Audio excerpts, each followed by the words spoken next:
Okay, next we're going to have the Chicago Public School Systems. For the record, we did invite the mayor's office, we invited the Chicago Police Department and the CPS Inspector General to come before us.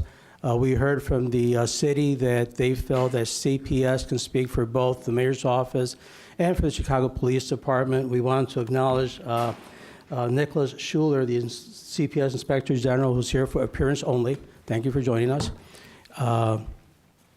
And normally we leave CPS last so they can get the benefit of the testimony and answer any questions that we might have. Unfortunately, they have some other event today, so we made accommodations and we moved them up to the second spot for this panel. I want to ask that the members from CPS who are here, if you can identify yourself and give us a brief explanation of what your particular departments, Chief of Talent, Chief of Security, actually the Chief of Security and Deputy Chief Counsel, I think we can pretty much ascertain what they do. But the Chief of Talent, if you can elaborate a little bit more as to what that department exactly does. And with that, the floor is yours. Sure. Good morning. My name is Matt Lyons. I'm the Chief Talent Officer for CPS. That is the head of the human resources function at CPS. So handling really everything related to our employees. And I'll be talking a lot about it today. I think Jadine Chow is going to start. Good morning, everyone. Sorry about that.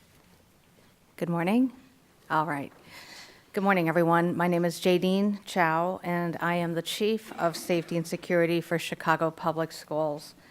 Before we start, I'd just like to thank Chairperson Senator Bertino Tarrant and Vice Chairperson Senator Lightfoot, there she is, and Chairperson Representative Crespo, and Vice Chairperson Chapalavia for the invitation to be here today for this extremely important subject.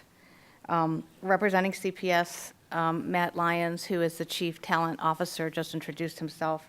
To his right is First Deputy General Counsel Doug Henning from our legal department. Everyone was extremely moved by the testimonies of the two young women that just spoke, and we want to start by sharing our apologies as well from Chicago Public Schools to the two of them, as well as to the other victims who have come forward throughout this ordeal. It does take a lot of courage, as many of you have said, to publicly go through this experience, and we are very sorry for their experiences. But as some of you said earlier, apologies are not enough.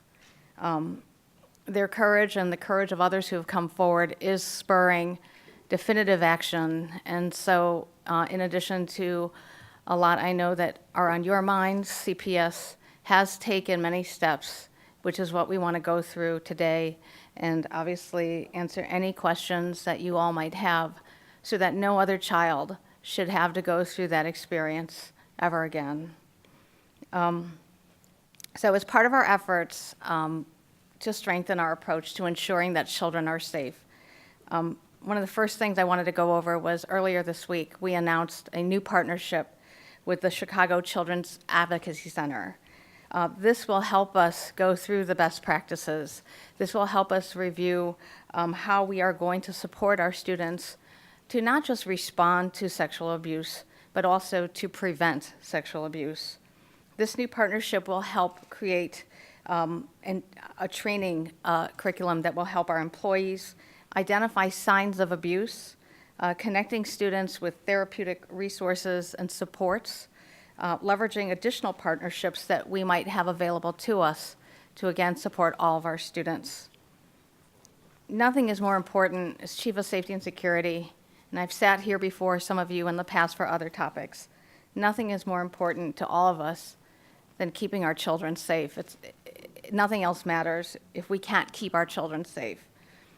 And so while we have taken steps in the past to strengthen our protocols, our training, our policies, we do recognize that there are things that we need to do still yet. So one of the things that we have done is we've hired on Assistant U.S. Attorney and Illinois Executive Inspector General Maggie Hickey, who is already on board and helping us to conduct a top-to-bottom review of our district policies and procedures to identify any additional issues that we still need to address. We expect that Ms. Hickey will have a set of preliminary recommendations in mid-August, and we will work closely with her to ensure that any interim recommendations are implemented throughout the summer. We also recently announced that additional steps will be taken or have been taken to strengthen investigations, background checks, board policies, and communications with families. Some examples of those. Before school begins in the fall, all adults who are regularly working in school, this includes examples like CPS employees, coaches, volunteers, and vendors, will go through a recheck of their background checks to ensure that they will contribute to a safe environment for our children. These background checks have already begun, these re-background checks, and they are occurring throughout the summer to ensure that they are all going through the stringent background check process that has been in place since 2012. Moving forward, CPS is also committed to periodically rechecking employees to ensure that the district has the most up-to-date information about any new arrests or any convictions that might take place. The second thing that we have recently done, it was announced that the district will transfer responsibility of investigating allegations of sexual abuse from the CPS Law Department to the Office of the Inspector General. This will ensure that cases are investigated in a way that will eliminate any perceived conflict of interest. In addition to handling the investigation of allegations of student sexual abuse, we've asked the OIG to review all sexual abuse cases going back in time, back to 2000, to ensure, as the cases are warranted, that the victims have received the appropriate support, the necessary supports, and we will take additional actions as necessary. We also launched a new website, a webpage on our cps.edu webpage. It's cps.edu/protecting students to help families locate resources and stay updated on these district changes that we're making so that we can continue to safeguard our students. At the Board of Education's June 27th meeting, which is next week, the board will consider a new policy that will require all employees to report signs of predatory behavior and not just suspected abuse. If approved, this policy would also require the reporting of grooming behaviors, which is a sign of potential, grooming behaviors, a sign of potential future predatory acts, and inappropriately intimate relationships that they observe between staff and students. We believe that these important steps will address longstanding problems in the district and will begin to create a safer school district and hopefully rebuild the trust for our families and our children. We will not rest until these steps and additional steps are taken, and we will continue to update you on this work. The Chicago Tribune detailed systemic problems, and we are taking steps to address these problems. However, we can't take these steps alone. We are looking for partnerships, and we look to all of you for support and partnership and your guidance. In addition, we are looking to, and we'll talk about this during our presentation, concepts around new legislation that will help students not only in Chicago, but across the state. I'm going to walk through a brief presentation, my colleagues and I, on just some of these steps in a little bit more detail to give you an idea of the steps that we have taken. We have a presentation in front of you on page 2. The first step I'd like to talk about is background checks. This is a page that talks about how we're going to keep predators out of our schools. So CPS does conduct background checks on adults in front of our children per the Illinois School Code. Since 2011, we have been doing background checks with a centralized background check process.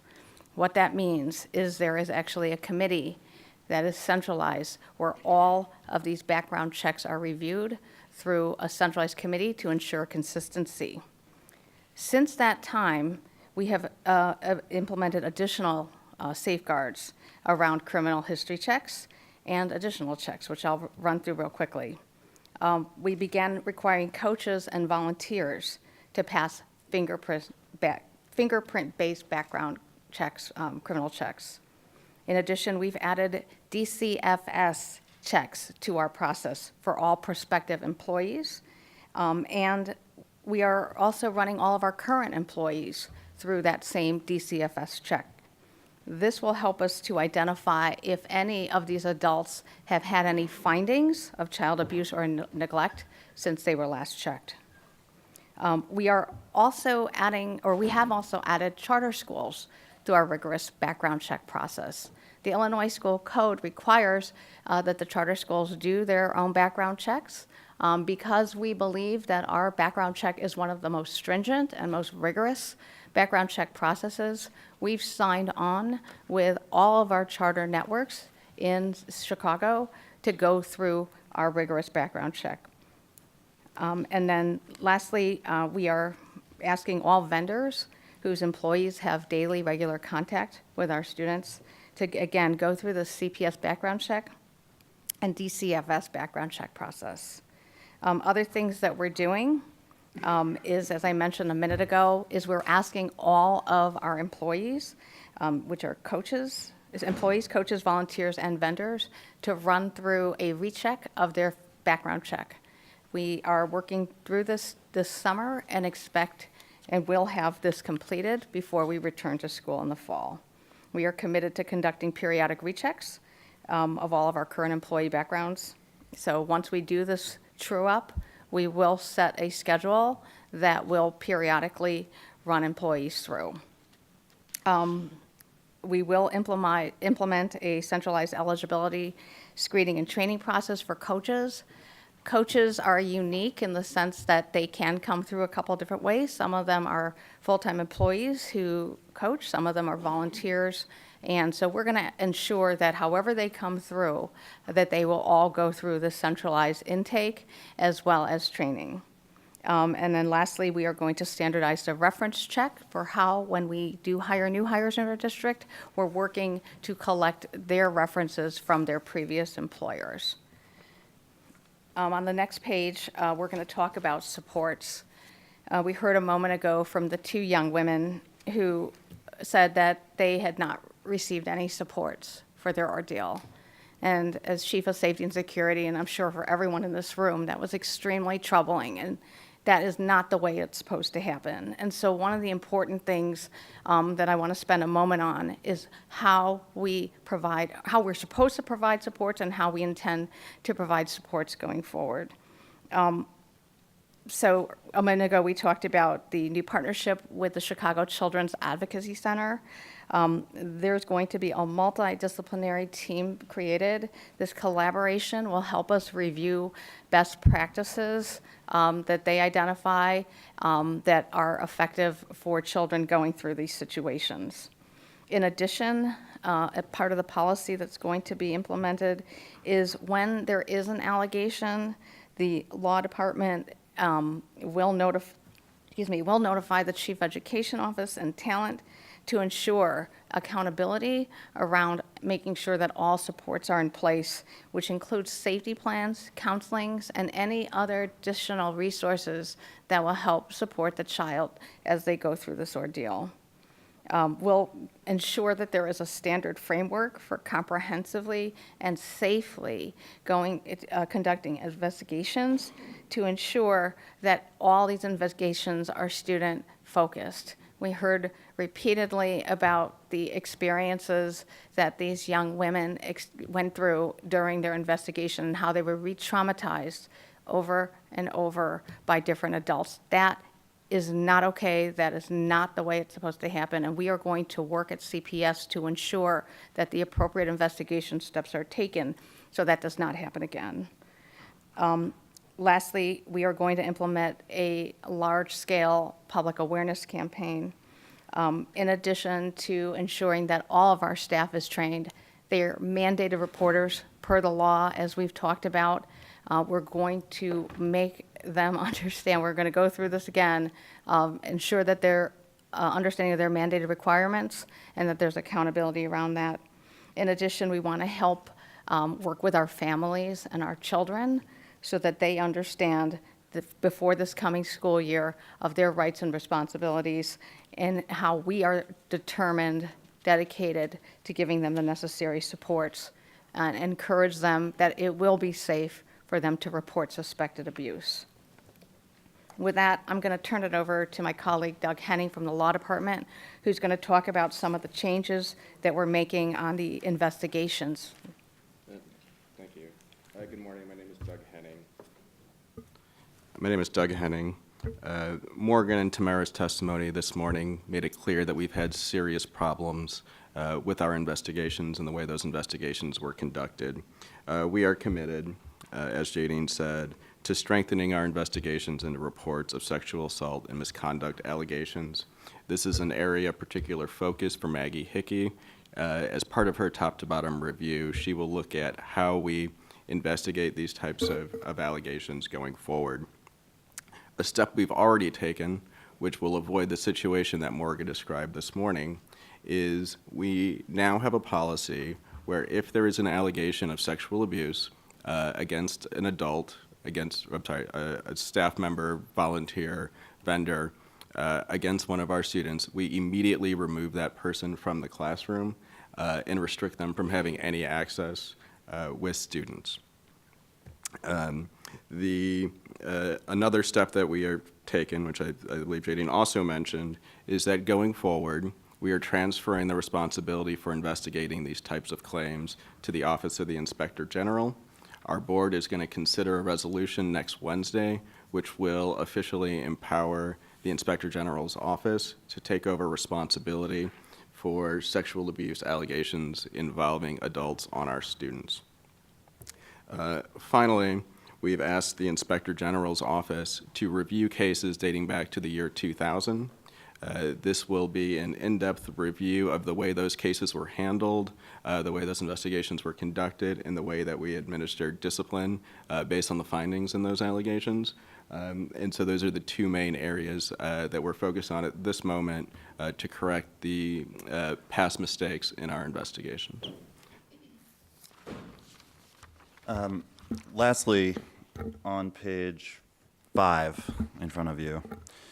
Yeah, can you state your name for the record, I'm sorry, please? Matt Lyons. I'm the Chief Talent Officer at Chicago Public Schools. Morgan and Tamara's stories also highlighted some very troubling response behaviors, actions, or lack of action by the adults in our schools that are responsible for, first and foremost, safeguarding our students and protecting them. As was referenced earlier, CPS policy and Illinois law makes all CPS employees mandated reporters.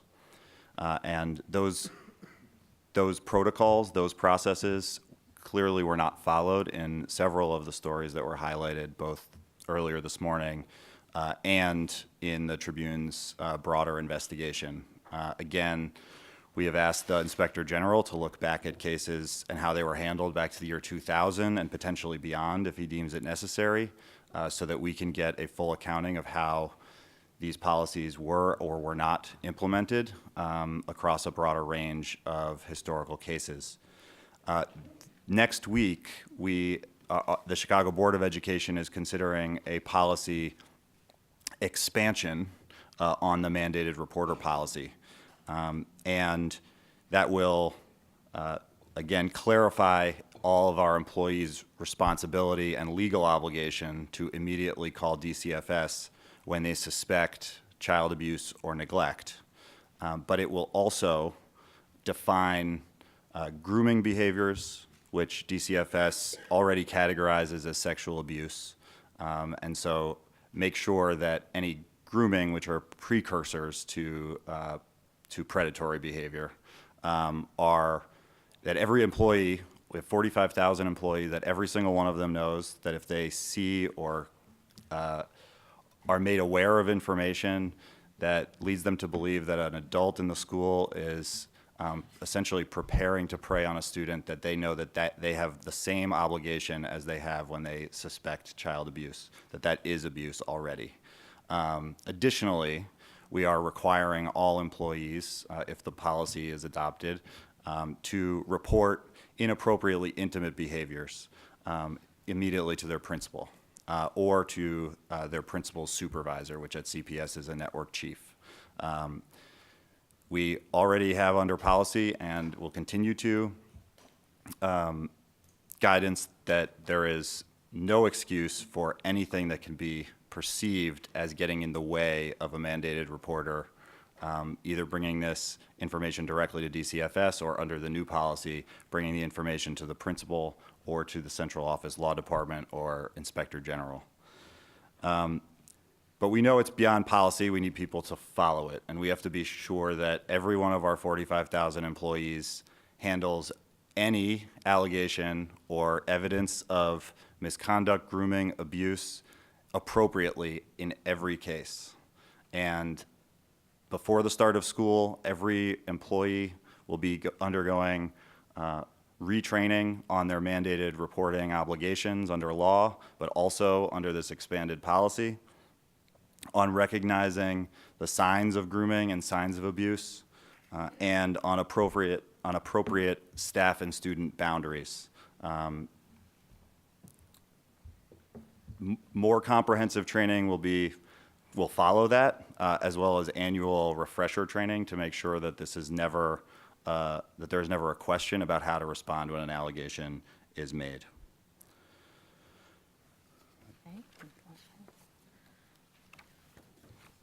And we had some areas where, in addition to what CPS is doing, that Doug is going to speak about, that can better help protect CPS students and also students across the state related to legislative changes. If I may, so these are things that you plan in doing moving forward to correct some of these things and address these things moving forward? Well, we have some excuse me. We have 4 pieces of legislation that we would like to propose and partner with this group to help get passed that we think will help protect children. And if I may, and I appreciate all the things that you intend to do moving forward. Yes. I can tell you that I, for one, I think I filed like 7 or 8 pieces of legislation yesterday. Yep. I understand that Senator Cullerton and Representative McSweeney have filed legislation as well. So I would ask you if you have those, if you can just submit it to us rather than for the sake and for expediency of time. We'll look at those, and at some point, I'm pretty sure we're going to just put these pieces together. So I appreciate the fact that you're talking about what you intend to do moving forward. Let me just go back a little bit to some of the subject matter hearings that we had on special education, where promises were made back in January when we had our first meeting, and we had a follow-up meeting in April. We had one where a promise was made that the CPS was going to hire 65 new employees to address the issue with special education.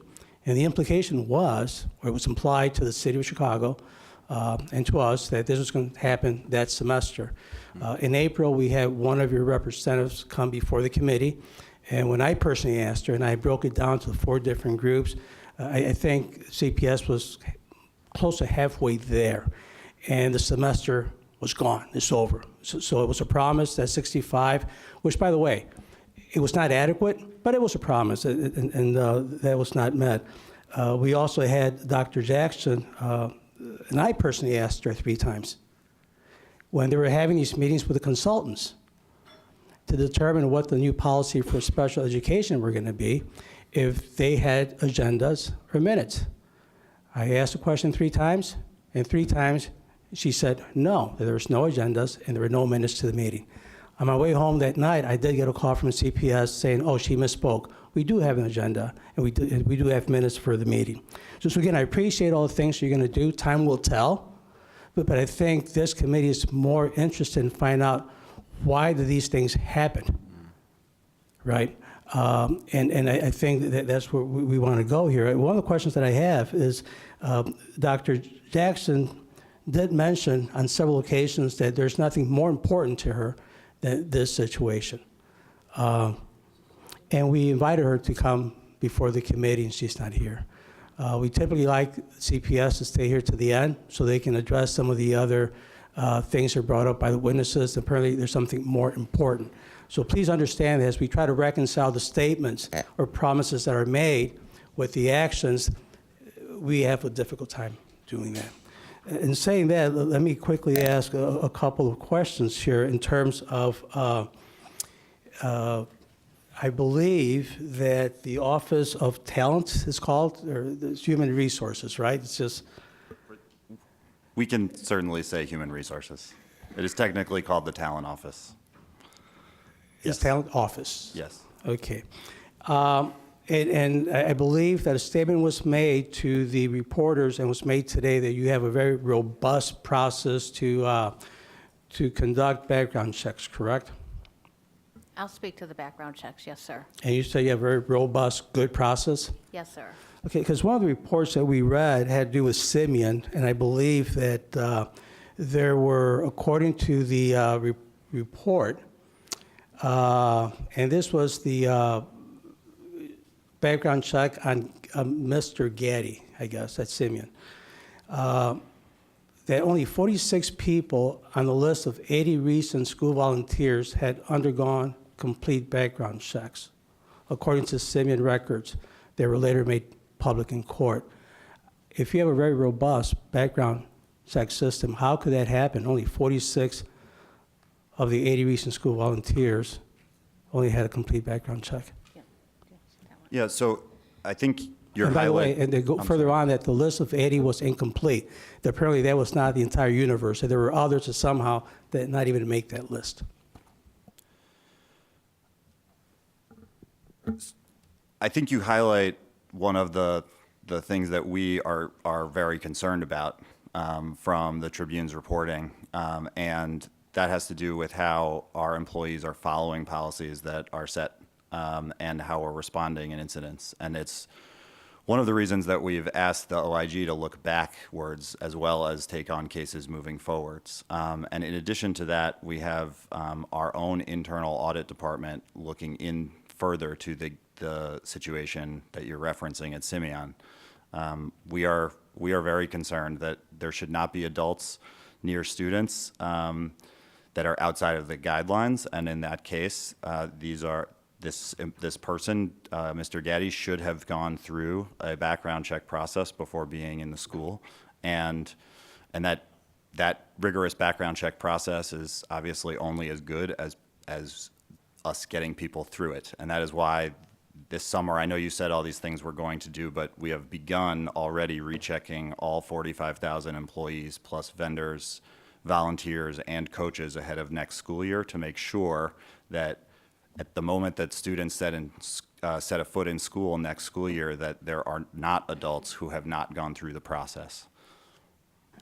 So let me ask you, I think it was the same school as Simeon, that were, I'm not sure if it was the talent office or the law department, sent an email or some form of communication to the administrator, the principal at Simeon, that there's someone there that should not be there, get him out of the system right away. It never happened. Did they call from the talent office or from the law department, the communication to Simeon to remove this person, the coach? There was essentially what happened was there was the background check process did catch that Mr. Gaddy had a background. A email, a communication went to the school to inform them this individual should not work in the Right. school. There was a breakdown. The school did not remove the individual, and that's when. So here's a case where you didn't need the Inspector General to find that out. You knew this. The communication, how was that? Was that an email? Was that a phone call? Was that a letter? What was that? So there is a written communication, and at that time when that happened, again, this is just when the centralized background check process was being formed, I believe late 2011, early 2012. There was an email that was sent. One of the things that we're asking, again, our review to look through are these. But before we go, Yes. what you intend to do moving forward, let's just spend a little time on this Okay. process, because An email was sent from whose office? That, at the Yeah, time, can- was the Office of Safety and JD, Security. can I actually step in here? And I'm sorry, sir, but this is a case that we do have pending litigation regarding, and this is a situation that the OIG is going to look at Okay, well, in great you detail. tell me, and I'm just a law school dropout, so I'm not going to pretend to be the lawyer today. Just based on what was reported. And here's another issue, too, that the whole Freedom of Information request, based on what I read and what I've heard in the past, that getting information from CPS and Chicago was like pulling teeth. I'm going to put that on the side for a while. We'll revisit that in a little bit. But let me ask you about the Getty email, I believe. It was mentioned that an email was sent to the principal. Can you share that with us? You want a copy of the email? Is that possible? If I can get a copy, but in the meantime, for the sake of discussion. I think if you let us follow up with you, we're happy to provide whatever we can that's been made publicly available. Okay, let me ask you, was that email, did it include copies to other people besides the principal? I'm sorry, I don't think that it's appropriate for us to answer that question right now. We don't have it in front of us. I Okay. can't give you a definitive answer right now, and so I'd rather not answer So let me specific ask you, questions about it. when was that email dated? And I think that's included in the report. I don't have the email in front of me, so I don't. It's been a couple of years now, I think it was 2012-ish. 2012. And did CPS conduct an investigation realizing, wait a second, we know for a fact that this guy has a record. We've asked the principal / whoever else, you need to remove this person. It did not happen. Did that raise a red flag? So I think you're perfectly highlighting the lack of a good enough process that existed then. Mr. Lyons, I'm sorry, but this is the same thing I heard during the special education hearing. There's a breakdown in process, pointing fingers at other people, and CPS like saying, we'll fix it moving forward. But this is, again, there's a pattern, there's a trend that exists for quite a while, and it's very troublesome, because we're just trying to get information here that will help us as legislators, in addition to the 4 pieces of legislation that you're going to recommend, that we can put things in statute, that you might make recommendations. But believe me when I tell you, we want to see those things in statute to make sure they're followed, because I'm not sure how you're following up on these things. And again, I have several other cases, but if your practice is going to be, sorry, this is in litigation, we can't share much with you, I'm not even going to bother going through the other ones. I'm just going to stick to this Getty issue, because this was pretty bad. And it seems like the process was working the way it was intended to work. And there was, I think you mentioned a breakdown. And we're interested in finding out what was the breakdown, what happened, whose fault was it? And let me ask you further. Let me touch briefly on the Freedom of Information request. So when there's a Freedom of Information request, in this case from the reporters, who makes a decision? Because I think there was a comment that it's unduly burdensome to give you the information, and it wasn't until the Chicago Tribune threatened to sue that the information was given to to the Tribune. How is that decision made as to what, under the Freedom of Information Act, what can be released or not? Is it made at the CPS level with the board approval? Do you consult the mayor's office and somehow consult with them to figure out and determine what can be released or not? We have a FOIA officer in a FOIA department that reviews all incoming Freedom of Information Act requests. They make the determination as to whether or not the request can be complied with, or if we're required to comply with it under the Act, and then they communicate with the requester. And this FOIA officer reports to CPS or reports to the mayor of Chicago? To CPS. She's a CPS employee. Okay. Do they consult anyone else in the mayor's office, or do they share this information with the mayor's office? You'd have to ask them. I don't know. Okay, that's why I wanted CPS here, so we can ask them. Listen, I have more questions, but as a matter of courtesy, I just want to open it up, and I do have Chairman Jennifer Trot for questions. Thank you, and I'll begin by saying Senator Lightfoot is correct. This has occurred in other school districts. As a principal, I dealt with it directly. As a regional superintendent, I've dealt with it indirectly. However, the difference in these situations is that what I've been involved in, it's always been immediate and compassionate, and this is what I think we're gravely missing here.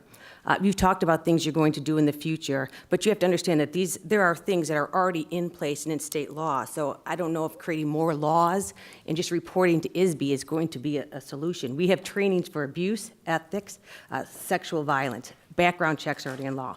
Mandated reporting is already in law. A Title IX officer is already in law at the federal level. Again, these are all currently in place, and there is still a breakdown. So to kind of stem off what Representative Crespo is saying, who is responsible for the breakdown? Where is the chain of command? When a teacher who we know should be reporting it, even when a student talks to him, should be reporting it, and then they go to the principal, do the principals not feel comfortable? Is there, taking it a step further? Where are the steps in this process? I'm trying to find, where does the buck stop? So in terms of every employee in the organization responding appropriately with the student's best interests at heart, I think the buck stops with me as the officer at HR, and certainly with every cabinet member and every principal that runs every school, and ultimately to the CEO. And I think what you highlighted is important. In the vast majority of cases, our employees do the right thing and safeguard children, and they protect children. But the vast majority is not good enough. One case is too many, and we share the concern. It is heartbreaking to hear what Morgan and Tamara went through, and those were just two examples.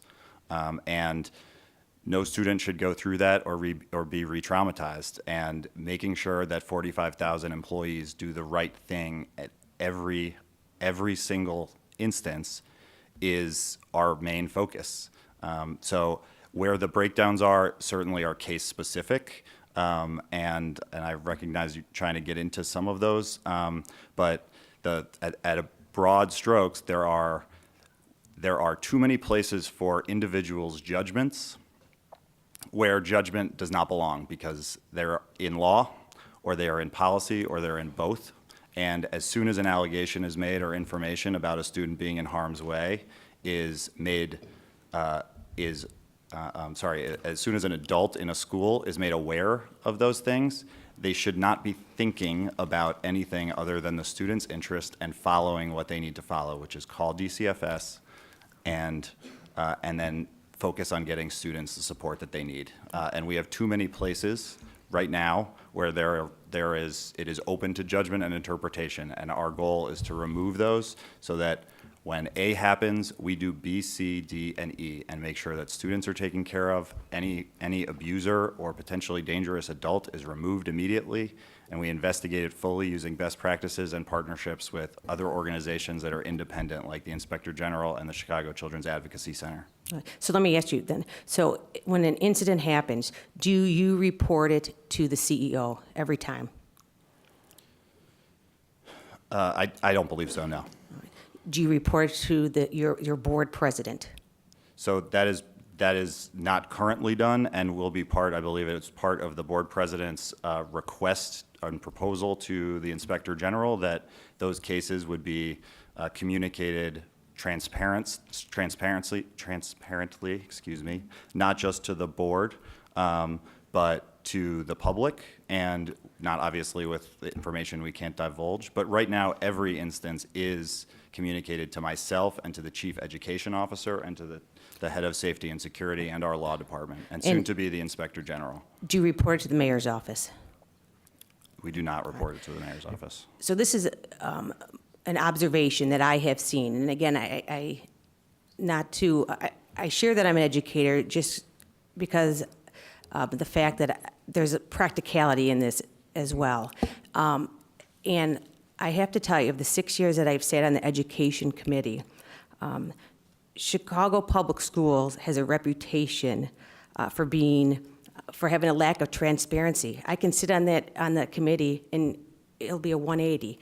What I hear from one side, of a story is here A, and the other side is Z. There is some type of breakdown, and I struggle with the fact that parents have to FOIA for simple information. Your lack of communication, it creates concerns as well. And I'm not sure why you don't want to help yourself. I don't know if it's a bit of advice either, but a lot of your protocols hurt you as a school system.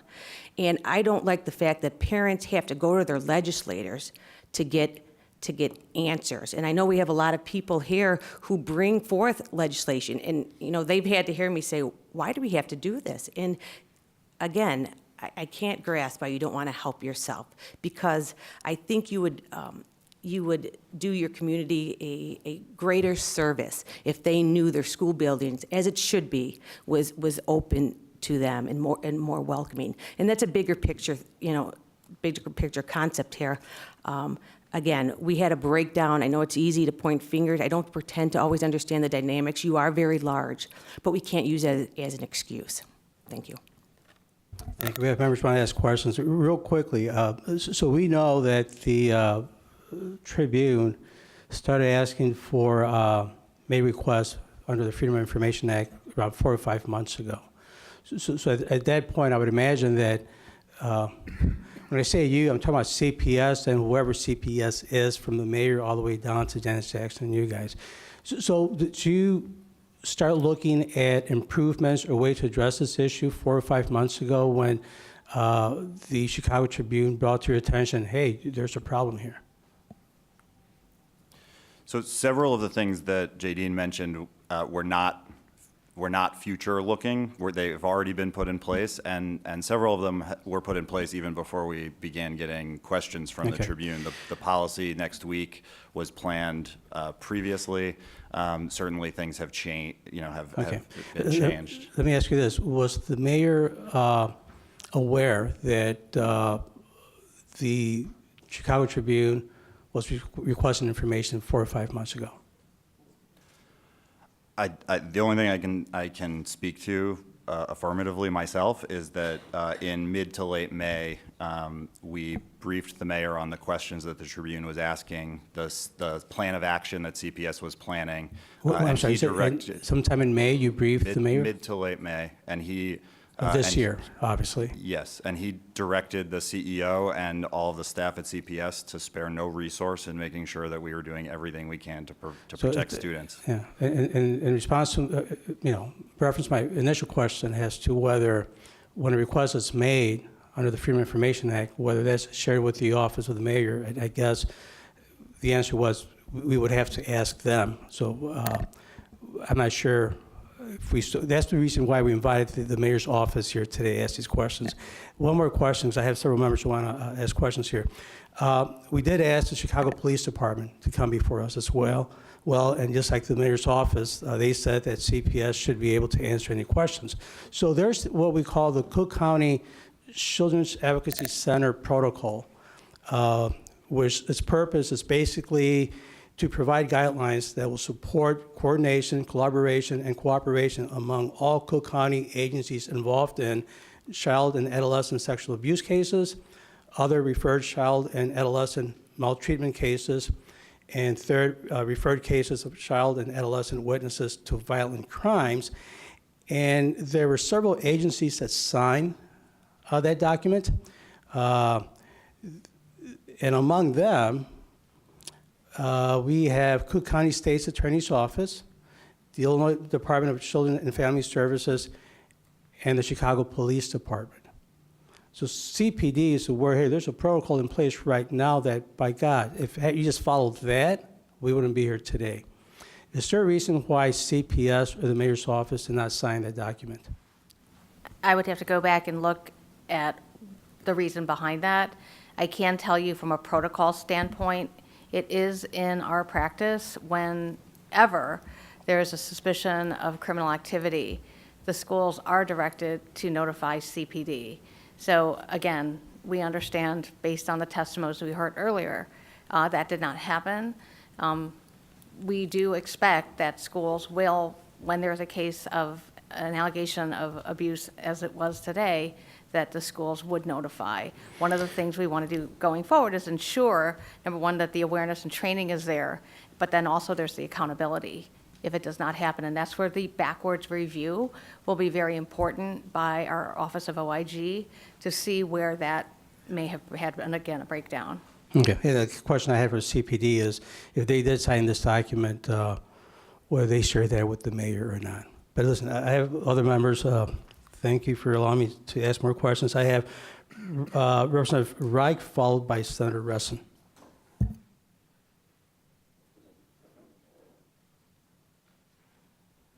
Thank you, Mr. Chairman. We'll see how the FOIA request works, because a couple of days ago, I sent you a FOIA request requesting every email from January 1, 2007 to current date of every person named in the Chicago Tribune article, and I want to know every email that was sent between CPS, to anyone, including the Illinois State Board of Education. So that FOIA request is sitting on your desk right now. We're not dealing with something just that popped up in the last 10 years.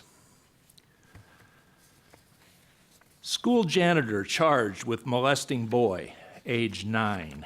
School faced test of abuse safeguards.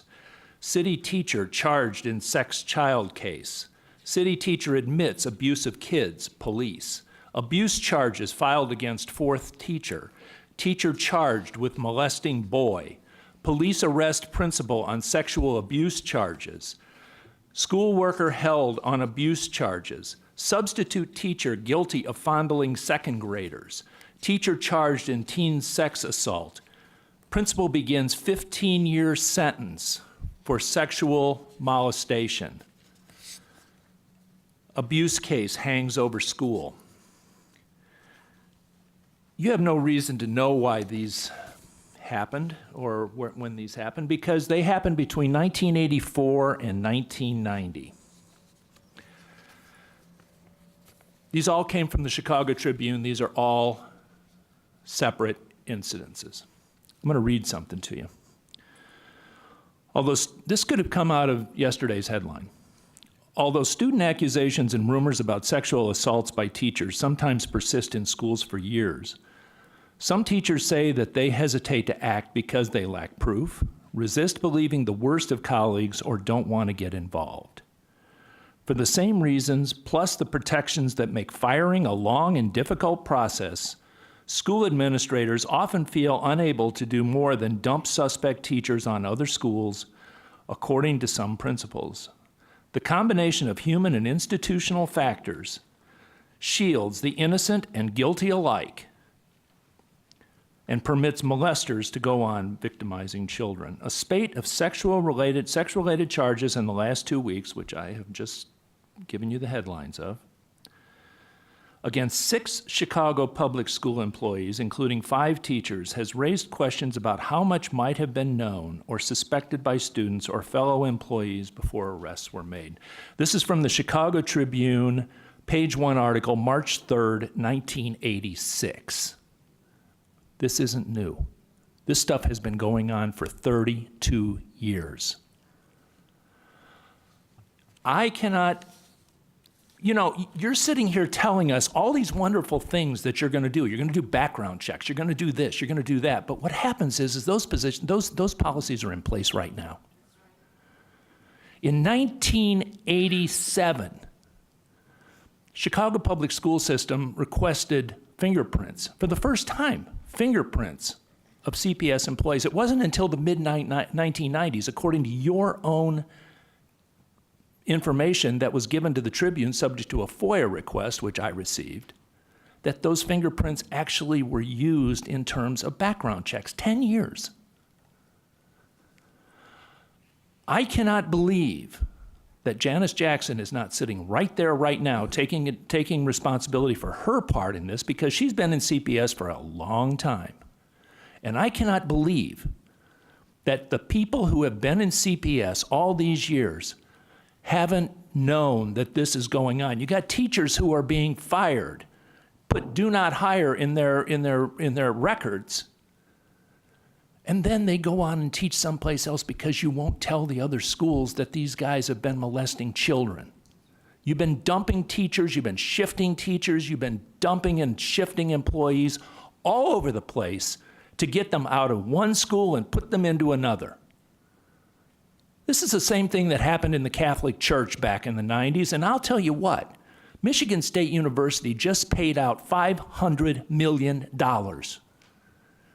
for molestation that took place on its campus. How much liability is sitting here that is ultimately going to fall on the taxpayers of Illinois if this thing blows up any bigger than it already is? I am outraged, not by the fact that we don't have the policies and procedures in place, but by the fact that your people and people going back 32 years did nothing. You shoved it under the rug. You took those young ladies and told them that it's your fault. You let those teachers resign instead of holding them accountable and taking away their pensions. Morgan, you said one thing today that I strongly agree with, and I want to see in any piece of legislation that comes out of this. Anybody who is accused of doing this and has any reason to suspect that they actually did it, those people are going to lose their pensions if I have anything to say about it. You did a great job there. Thank you. Thank you, President Reich. Senator Resin? Thank you, Mr. Chairman. I echo what the previous speaker said as well. My question to you is, if the Tribune did not do their expose or this investigative reporting, would we be sitting here today with this action plan that you just gave us?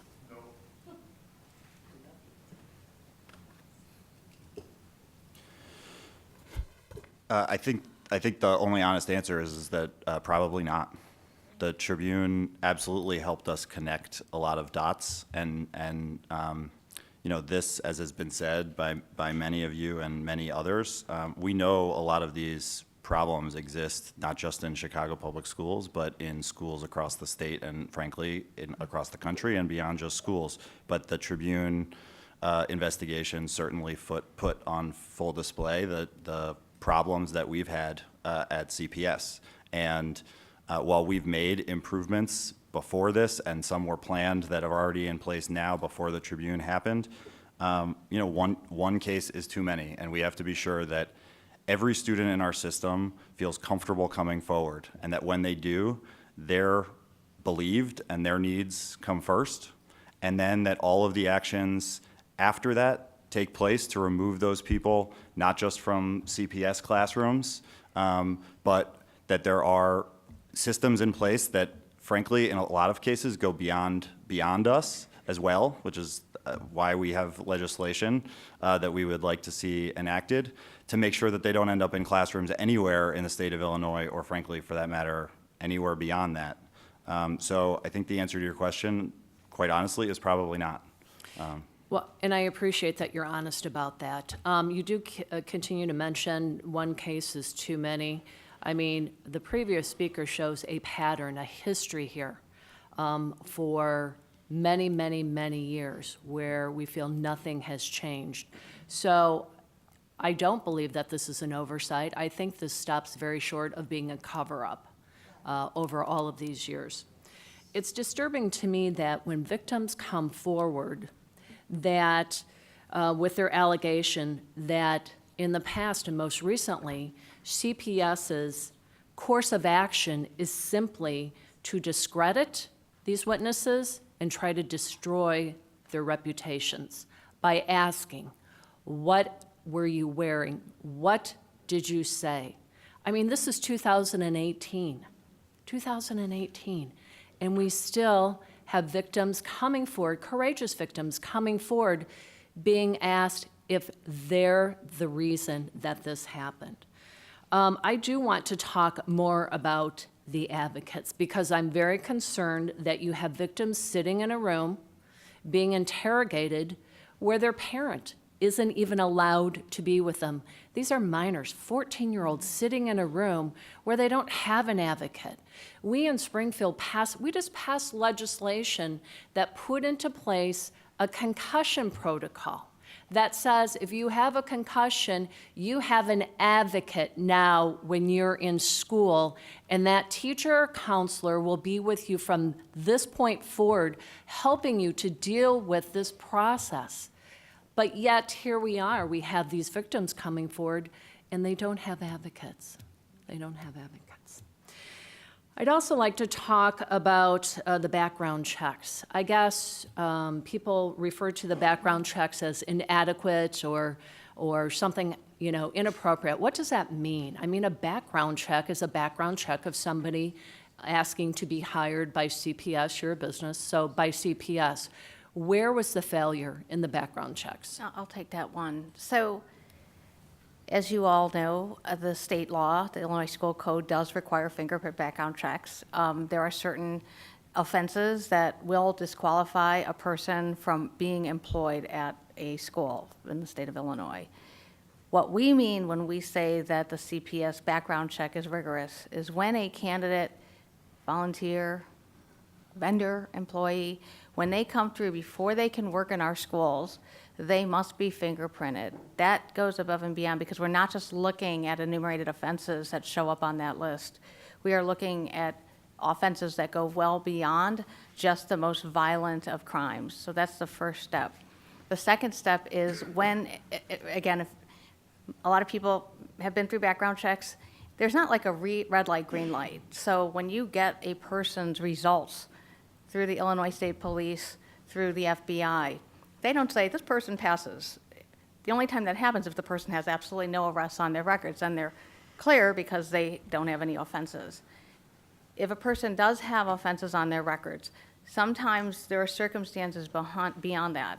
So I'll give you an example. So if a person has multiple arrests, let's say for domestic abuse, but never a conviction, we know there's a reason why sometimes that might happen behind the scenes. So what we do that we believe goes above and beyond is when there are instances of what we call a hit, we will investigate every single one of those circumstances.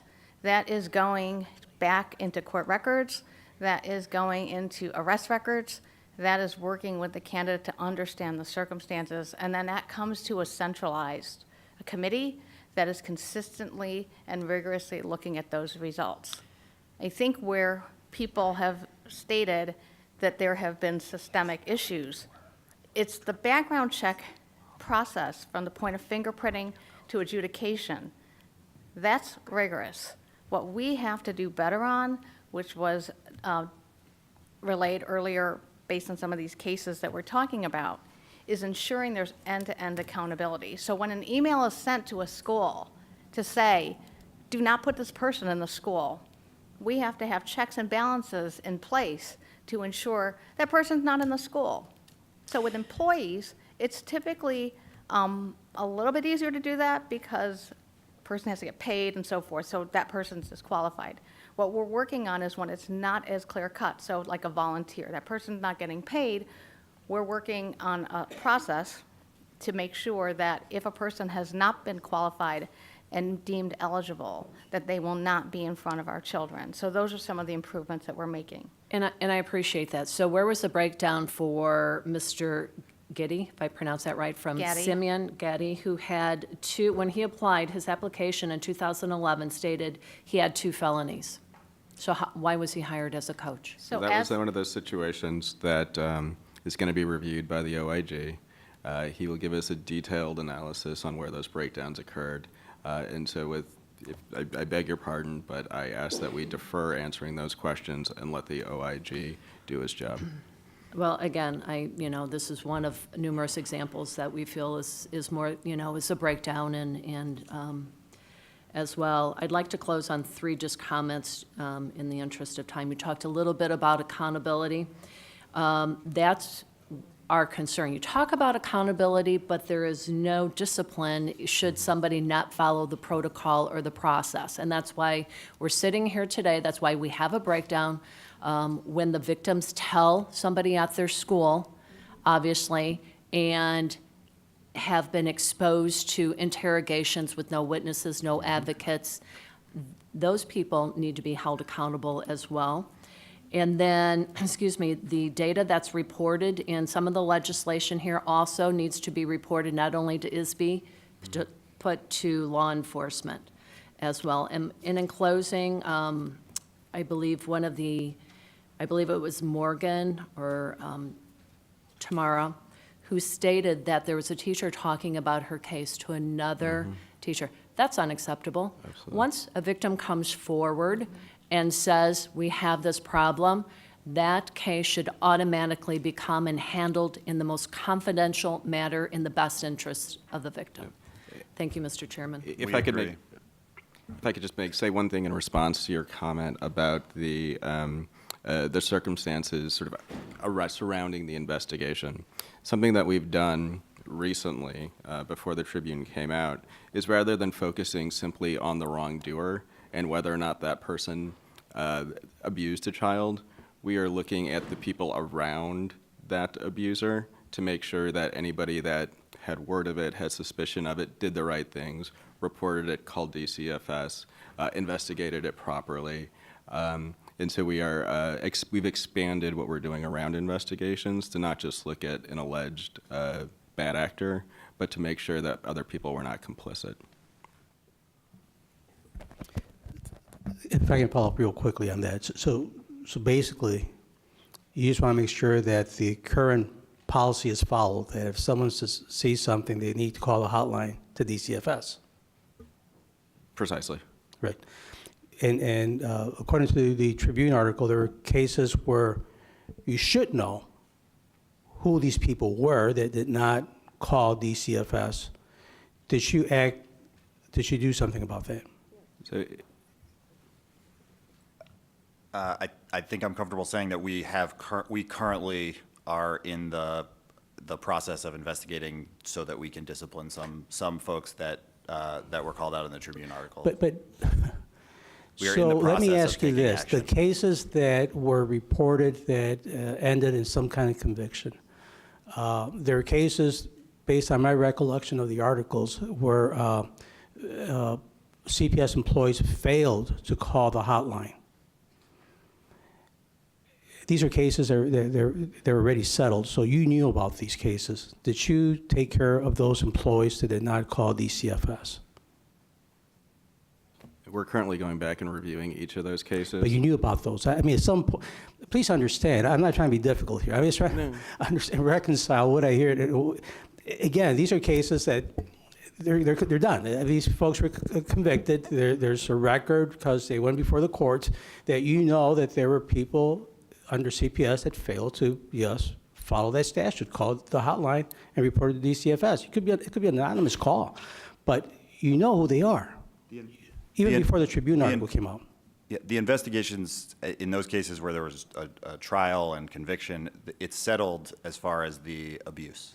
Right. We are making sure that that we have all of the facts. There were facts in the Tribune, certainly, that we were not aware of, which is why I said the Tribune article certainly made us connect the dots. So we're confirming, and then we're in the process of taking action in those cases. So in those cases where you know for a fact that a CPS employee failed to call DCFS, if you think, I mean, how does she treat those employees, those that you know for a fact they failed to call DCFS? So again, speaking generally, but this is not a future statement. I've got loud and clear your point on that. We have disciplined up to and including bringing dismissal charges or trying to fire an employee for not following this process. And those can be accessed, we can access those through Freedom of Information Act if we have to. Depending on where they are and what's exempt and what isn't. And I just want to underscore that training all employees in exactly what they have to do is critical in this. There are certainly predators that have been highlighted in this, and there are also concerned people who do not act appropriately. And we need to make sure that people who have the best interests at heart for students, which are the vast majority of CPS Yeah. employees, the vast majority of everybody, knows exactly what to do and acts in accordance with the policy, with law, so that students get the support and outcome they deserve. I get about the support. This is just a very basic question. The failure to call DCFS. My wife's an RN, and they're also mandated reporters. And I asked her about this question, and I asked her, honey, were you trained on this? She's like, trained? It's very clear what we need to do. I'm not sure what amount of training you need. You're involved, in her case, with patients and with schools, so it's just very, it confuses me a little bit. Real quick question. We keep talking about breakdowns, and we talk about the Gaddy breakdown that's been under investigation by the Office of the Inspector General. The Inspector General is going to look at that, and our internal audit office is also Okay. looking at it. Are there other breakdowns, so-called breakdowns, that they're looking into it now? I mean, absolutely. I mean, what Maggie Hickey's doing is basically a top-to-bottom review And these are of everything. breakdowns as a result of things that you learned through the Tribune or things that you were aware of? Everything. Things that were cited in the stories, things that we may be aware of internally, and things that she will point out to us that we're not currently aware of. Thank you. We've asked her to look at everything. Thank you. We have Representative Flowers, followed by Willis, and then Senator Collins. Representative Flowers. Thank you, Mr. Chairman. I want to also thank the Reader newspaper for putting together a very interesting article, along with the Chicago Tribune. And according to the Reader, parents and students tried to notify school officials of the problem at a school board meeting, and CPS officials responded by telling the parents that they had everything wrong and that there was no problems, and the matter got buried until reporters started asking questions. And I guess the question that I would like to ask you guys is, how do we trust you from here with our children? Because it's obvious that you have misled a lot of people. It's obvious that there's been some major cover-ups. It's obvious that plenty of laws have been broken. How do we move forward from here? Because you still haven't tried to make any corrections. You're talking about what you're going to do, despite the fact that you knew that the Tribune was going to break the story before it broke, but yet you didn't try to do anything to correct it. And your own policies, you violated your own policies. It's very obvious that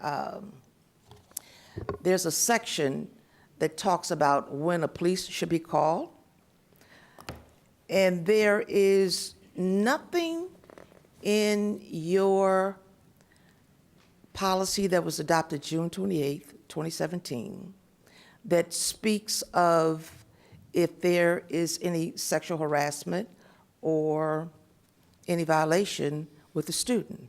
But what it does speak to, if there are problems, if school officials must assess the situation before determining whether or not to contact the Chicago Police Department, whether a student is disruptive, whether the student is in possession of a firearm, the severe violation of a criminal violation, whether a person was physically injured, whether the student presented immediate danger. It's always about the student. The student is the one that's most concerning to you guys. And it's almost like you are trying to destroy our children. And Representative Rice, I want you to I want to thank you for bringing up the last 30-some-odd years, because it's been about 33 years that I've been complaining about the Chicago Public Schools in one form or another. Children have been crying and begging and pleading for years. You know, Mrs. Child, because when you came to Springfield, you was concerned about the children standing on the corner waiting on the bus, because it was so many of those minority students, and they were frightening and they were intimidating to people. So you had to come up with a plan along with the safe passage, because you didn't want the students to be intimidating other kids by standing on the corner. So you did something about that. But you haven't done a doggone thing in regards to our children being raped and violated. And again, there's the laws already on the books that talk about the ineffective, the criminal background checks that should happen. But CPS failed to disclose to other districts about the former employees who resigned because they were under investigation. CPS failed to require school staff and volunteers and contract workers to have criminal background checks. The criminal background checks did not always examine the nature of the crime, and some disgraced employees was allowed to leave without anything ever happening to them. Also, in regards to CPS, Central Office and its law department kept the results of a lot of investigations a secret. You kept it a secret. You didn't want anyone to know what the adults was doing to the children at the taxpayers' expense in our schools with our children. And the harm and the lives that you've destroyed, for sure, I know, over the last 30-some-odd years is really, really unconscionable. So again, I must ask you the question, how do we trust you from here? And as far as this grooming, you know, when I read that word in the newspaper, I was really shaken by it, because I didn't know what the word really was. I didn't know what was really going on, because I had so many students to tell me about the behavior of their teachers and how students are being expelled and put out of schools because they were not complying. But now that I understand the word grooming, if that student doesn't comply with the request of that adult, all kinds of things could happen. Their grades, they could fail, and they can be put out of school or not be put in the right programs that they deserve, not unless they go along with the teacher or whoever that adult is. And teachers have to go through a new background check when they come up for recertification every 5 years. What are the procedures now? And what are you doing with that information now? So I believe ISB is testifying after us at some point, is that correct? Okay, so the recertification process is an ISB process, and I could be corrected by them later, but I do not believe that it is a requirement that they go through a background check process when they get recertified, but only on their initial licensure. And we would support any requirement that to be recertified or relicensed as a teacher, that a background check is required in addition to what CPS will do to periodically recheck backgrounds. Okay, well, let's say that the background checks are done, and we're going to hire all these new people to do investigations, and, you know, what are you going to do about it? Because, see, again, you had the information about what was going on before it was exposed by the Chicago Tribune. You knew about the sex, the actual sex, not only allegations, but you knew what was going on in the schools, and you never did anything about it.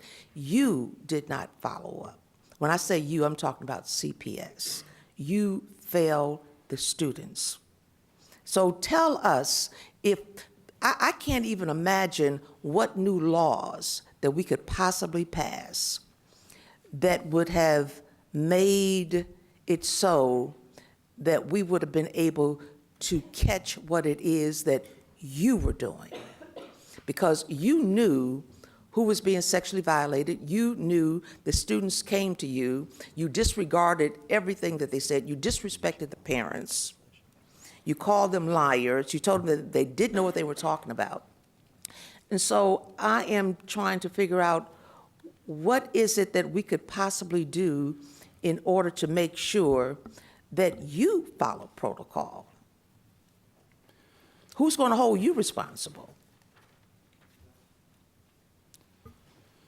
So one element, you asked the question, what laws? Research from the Department of Justice on educator sex abuse of students shows that approximately only 7% of predators, when they are caught, have a prior arrest. So there is a limitation even on the best perfect background check. But- And one thing that we are taking steps to do, but where legislation would be helpful, not just for Chicago, but for districts across the state, would be to facilitate better information sharing and remove the barriers. Specifically, we know, and this is true, certainly you've referenced it being true of Chicago, but it's true beyond that, that when faced with the choice, a predator often resigns in the midst of an investigation. And right now, law prohibits sharing of certain types of disciplinary information and disciplinary information over certain timeframes. And we believe, first and foremost, that those kinds of barriers should be broken down so that CPS and other districts can better share information about allegations that were made or findings of abuse that did not get criminally prosecuted, which we try to do, but is not obviously entirely within our control. And then beyond that, there's also, I think, a process that needs to be changed. Right now, when CPS essentially prosecutes a teacher for and does achieve their dismissal based on You don't prosecute. abuse. That's We not your bring place. dismissal charges. There's a legislated process for Right. dismissing tenured teachers. That's what I'm referring to. And When you we- haven't been doing that. We have been You have trying not to been- dismiss You've been keeping it a teachers. secret, sir. Let and- me get back to, because I've had it with you guys. Again, I'm going to reiterate what I said before. CPS Central Office and its law department kept the results of the investigations a secret. The investigation conducted by CPS and its law department subject young victims to repeatedly being interrogated. CPS does not track child abuse by its employees in any consistent formal manner. CPS creates a conflict of interest by assigning the law department to investigate the allegations of abuse when drawing on the investigative files and to defend the district instead of defending the child. CPS does not have a standard protocol for investigating reports of sexual misconduct. Employees sometimes was left in the school, as one of the students, the young ladies testified to today. The person, the sexual predator, was left in the school, and this child had to sit in the class every day and look at the man that violated her. And you did absolutely nothing. And that is obviously very abusive to the child. That is abusive to the child. CPS should have called DCFS on itself for that one. CPS does not require principals to send out letters of notification to parents in regarding investigating. They don't have to say, name the teacher or name whatever the student, but they can let the parents know. But you all have no respect for the parents nor the students. So that's the reason why you didn't do it. and your failure of oversight, it's against the law. It is against the law to have sex with a minor, period. And it's surely against the law to have sex with a minor in a school. And no one did a doggone thing about it. What part of that don't you understand? How could you sit here with a straight face? How could the CEO not be here to tell us her side or how she's going to correct it? But all the laws was broken. But if any of these students had sex with each other, or did half the things, or covered up, or lied, or cheated on a test, they would have been expelled. But I would like to give you guys an assignment. I would like for you to go back, and I want you to read the Chicago Public School Policy Student Code of Conduct that was, again, adopted June 28th of 2017. And you have a few more that's kind of outdated.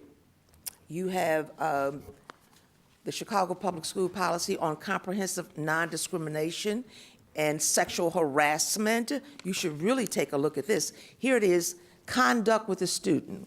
Romantic and sexual conduct between school employee, contractor, consultants, vendors, volunteers, and Chicago Public School is strictly prohibited. That is in your code of conduct. You said it's strictly prohibited. And you also talked about what should happen if a student or a parent of the student complains to the EOCO that another student has discriminated against them. It doesn't say anything about adult. It doesn't say anything about an adult, but it does also talk about sexually harassed. But again, if this is a student, what about the adults? You need to go back and look at your procedures and try to follow them. Thank you. Thank you, Representative Flowers. Representative Willis. Thank you, Mr. Chairman. Couple of questions. Ms. Chow, you stated that all employees are required to have fingerprints done Yes. before they're hired. Then how come, according to the Chicago Tribune, we have over 10,000 employees that did not have their fingerprints done, and about 13,000 volunteers or vendors that did not have their, I'm sorry, it's the other way around. 13,000 CPS employees do not have fingerprints on file, and 10,000 vendors or volunteers do not have fingerprints on file. So that information came from us to the Tribune, and what that means is not that the fingerprints were not done, but they were done by a vendor that we currently do not work with. And what that 13,000 employees denotes are the number of people who, to rerun their background checks this summer, have to physically go and get their fingers scanned. The rest of our employees already have those scans stored with the vendor, and those background checks can be rerun without them physically visiting a fingerprinting location. So every one of our 45,000 employees has had a fingerprint background check already. That is already So nobody starts employment until they have that done? correct. Okay, thank you for that clarification. We've gone around and around about failure to report. We have laws on the books. You know those laws on the books. Why aren't we having any accountability put through?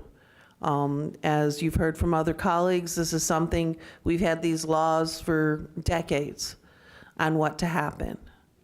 A slap on the wrist isn't good enough. Accountability needs to be there. Where's this lack of follow through on it? I mean, it does us no good to pass 6 or 7 more new laws to make you follow laws that you're not already following. So where do you see this going better? As we've acknowledged in the past, there were instances where we did not look outside of the offender to see if anybody else in the school acted inappropriately by either not reporting soon enough. That's something that we are addressing through through training, which will be going on over the summer.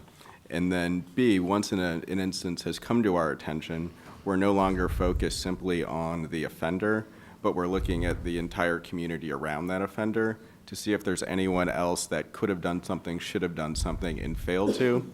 And in any instance where we find someone didn't act that was legally or morally required to, we are going to Everybody in your system is a mandated reporter. Absolutely. Anyone that has firsthand contact in the CPS with students is a mandated reporter. Every teacher, before they are issued a state license to teach, goes through training before they can get their teacher license that clearly states they are a mandated reporter. All of you at that table are mandated reporters. Why do we have to waste time going through training again? Let's get some accountability up there right now. Accountability that should have been there a decade ago, if not longer. We are looking back at those past occurrences, and we will take action against those people. And going forward, if people fail to live up to their obligations to report, we will take action against them. Okay, I see also in here that you, from CPS, clearly stated that you have disciplined 10 principals a year for failing to promptly report sexual abuse. So if that is the case, what type of discipline did those teachers get? We have what is the consequences for failure to report. Did they get those consequences? Were they fined? Did they possibly lose their licenses? Did they possibly lose their positions? Was that done? Or was it, don't do this again, please? So the discipline certainly ranges based on the context of each case and what information an individual had, or what they actually did. We have instances where an individual did not call DCFS immediately, as the statute and our policy says, but they did seek out their supervisor. That would certainly be just a matter for discipline, but a different matter. The action we would take would certainly be different in that case than a case where, as was relayed earlier by Tamara and Morgan, where the teacher or adult did not do anything. And those are cases that we would much more severely discipline, including termination.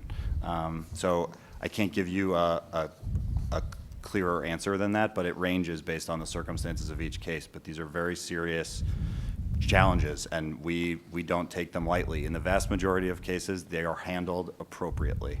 But again, we can't afford any mistakes. Okay, and just a couple more brief things. One of the things, I sat here a couple of months ago for another very, very long hearing on the lack of oversight that CPS was doing for special ed. That got brought again because the newspapers brought it to light. I think that at this point, CPS needs to do some house cleaning. Pretty big house cleaning. This is ridiculous. We should not depend upon the newspapers to bringing everything to light of what's going on. As a suburban legislator, I'm constantly being harassed by my constituents that CPS is getting so much money. CPS is such a poor place. They're not doing everything, and we need to have more money in the suburbs. And I fight to get you guys more money because I know that I, as a legislator, am responsible for all students throughout the entire state of Illinois, not just in my district. But it's pretty hard when my district's held accountable because we have an elected school board, and if they don't hold up, they're out of business there right away, and we get new people that make sure it acts in. And CPS doesn't. They have an appointed school board that sits there forever without having any type of accountability in there and only react when we have a expose by the newspaper that comes to front. I want to support you guys, but you're not meeting us even halfway by being accountable yourself. Every single one of you up there, including Ms. Jackson, who couldn't bother to be here today, should be fired tomorrow. And let's get some new people out there who will take this under serious consideration, and let's get this cleaned up. One child is too much. We've got hundreds of children that are way too much. We have to stop this now. You need to be held accountable, every single one of you, and let's get this cleaned up. Thank you. Thank you, Representative. Senator Collins. Out of the respect for time, I'm just going to make one statement here, or one sentence basically. I'm very disturbed by everything I've heard today from you. It's very frustrating. And let me just say, I think everything, and I think this is the sentiment of everyone on the committee, I think this calls into question, everything I've heard today from you calls into question the integrity of the entire CPS organization. And there's nothing else we can put on the books. The law is already there to protect our children, and you failed to do that. I think this is a great example of why we need an elected school board. And I've passed legislation. My first legislation was dealing with these sexual crimes within the parochial schools in reference to extending the statute of limitations where a child could bring on the criminal side her case. The next legislation I did was Erin's Law. Are you familiar with Erin's Law? Why is it not implemented? It basically says all public schools, this is back in 2013, all public schools in Illinois must implement an annual prevention-oriented child sexual abuse program that provides education for school personnel more than the teaching staff, set forth protocols and policies to protect the children from sexual abuse. This was done in conjunction with the Chicago Children's Advocacy Center, who will be speaking next. So we're going to be spending more money, burdening taxpayers again to pay for something that's duplicating, it's replicating something that's already in place, plus paying $500,000 for an attorney, a law firm, to do what should have been done. We don't need another study. We need you just to implement and act on the law that's already there. And I'm frustrated. Thank you. Thank you, Senator. Senator Bertino. Just to follow up on some of your testimony here, you mentioned dismissal and the process of dismissal. What is your protocol if an allegation happens, and what is your dismissal process? Sure. Matt can jump in and help me here, but I assume you're speaking about sort of a tenured teacher who then has various sort of due process rights that we have to comply with.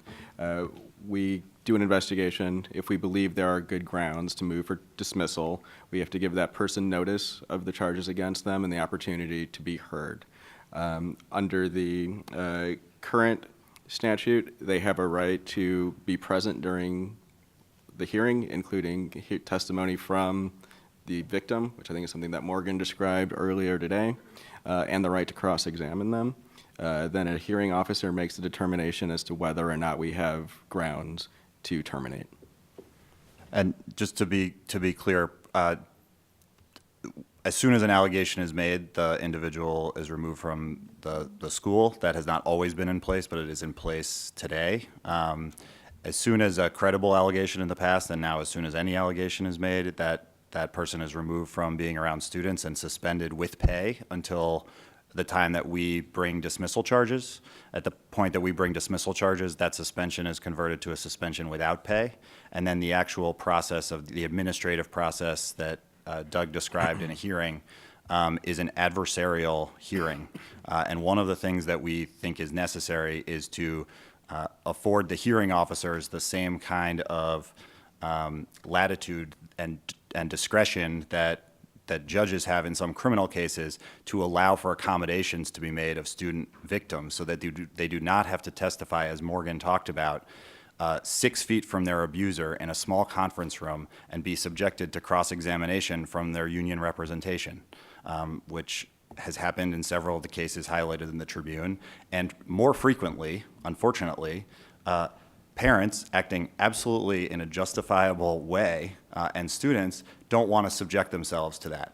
And so they decline to testify, and we frequently don't have enough evidence for the hearing officer to uphold our dismissal. And so providing accommodations for student victims in those settings could enable us to be more successful in bringing charges. And when, is this a new policy? When was this policy implemented? The only thing I described just now that is fairly new is the immediate removal upon allegation without us waiting to decide whether it's credible. So not take any chances. Again, we want to come down on this, when there is due process on one hand for the employee and student safety on the other, we have to continually come down on the side of student safety. But the process in the Illinois School Code that sets up this adversarial administrative hearing is currently in place and we think needs to be changed. So I have a daughter who is a junior and a son who is an 8th grader in public schools. And I'm not aware if you have students in the CPS system, but if your child was a victim in the school system, would you find your current protocol acceptable? I don't have children, and the answer is no. That's why we're putting in place a lot of the things, especially in partnership with the Chicago Children's Advocacy Center and an independent investigation from the Inspector General. But I can also tell you that there are steps that I think we've already committed to, and respectfully, Maggie Hickey looking at this, I think we do need more sets of eyes in all of the processes to make sure that what we've identified as weaknesses aren't the only ones that exist. Your answer was correct, no, thank you. Representative Reich for a follow-up.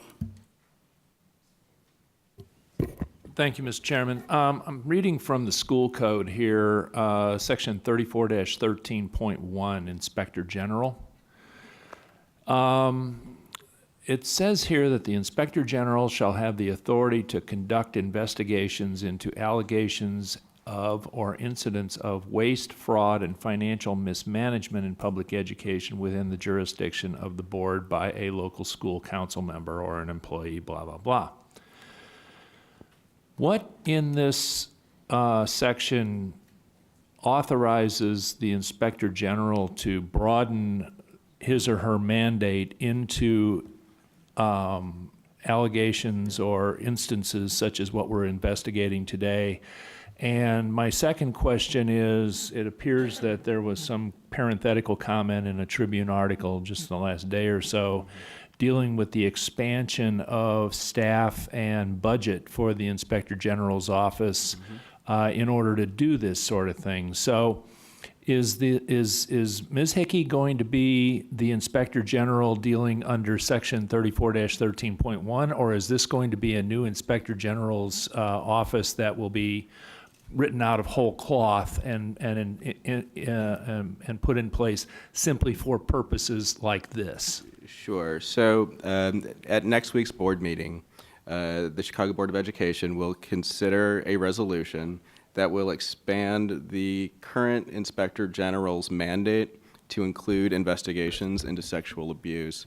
I don't have the entire code in front of me, but there is a provision in it that permits the Chicago Board of Education to ask the Inspector General to take on additional tasks outside of the 3 broad areas that you referred to in the statute, and that's what this resolution will accomplish.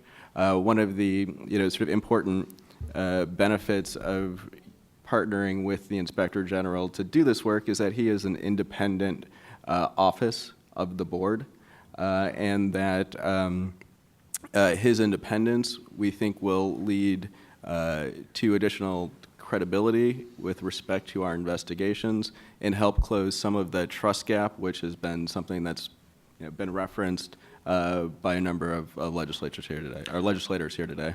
This is a position that is appointed by the mayor, is that correct? Yes, sir. Okay. One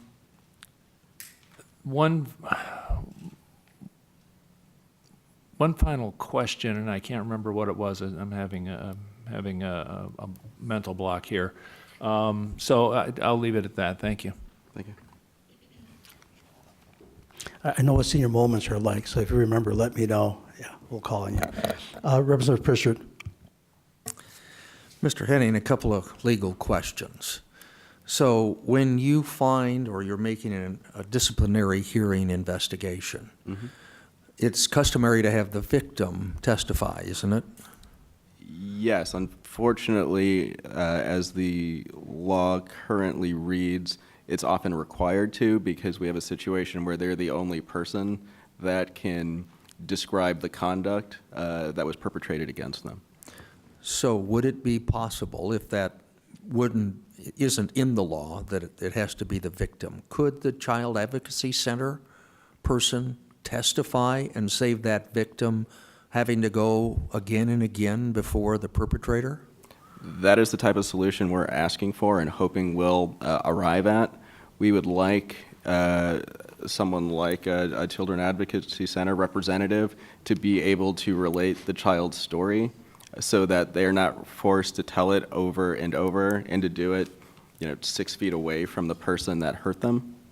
Other potential solutions, alternatives that are in place for child victims in some criminal proceedings are remote testifying, so they're not physically in the same place, or the admission of hearsay, or actually having the advocate or a parent next to the student while they're testifying, so that they have some level of comfort and it's not so adversarial.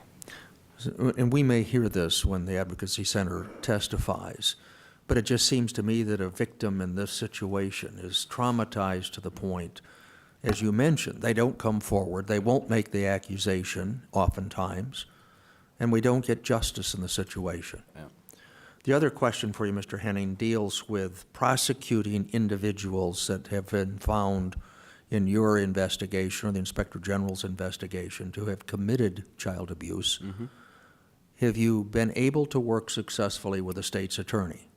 And does that office prosecute these situations? What's their level of interest? Are they overburdened with other cases, or do they show an interest in these kinds of abuse? So in many instances, we call the police immediately, and that's sort of what starts the criminal prosecution starting. It's been our experience, and as we've partnered with the State's Attorney's Office this week, they've pledged to be a partner with us and to support us in any way they can. We look forward to relying on and taking advantage of their expertise in these areas and having a close relationship with them going forward. That's why it would have been helpful on this panel, and Mr. Chairman, maybe in a future panel, we could get the Chief of Police and the State's Attorney to come forward and testify on what they're doing to try to help remediate this problem. Thank you. Thank you, Representative. And I think our intent is to reach out to Dr. Jackson and the mayor's office and see if we can find a date where we can have another subject matter hearing so they can come before us. At that time, we do have questions for CPD as well, so we'll try again, just as we did with special education. That's the intent. Thank you.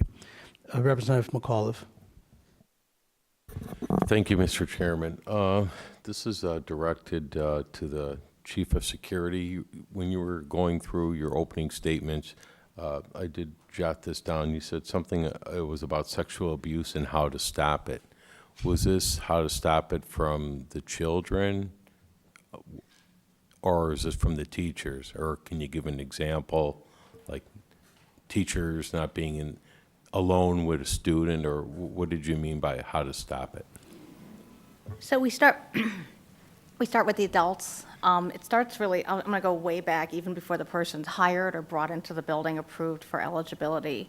So tighter controls around how we implement the background check process. So again, we believe we have a very rigorous background check process, but ensuring that's implemented appropriately into the school so that we have the proper checks and balances. So it starts with ensuring that the only adults we put in front of our children are adults that have been approved.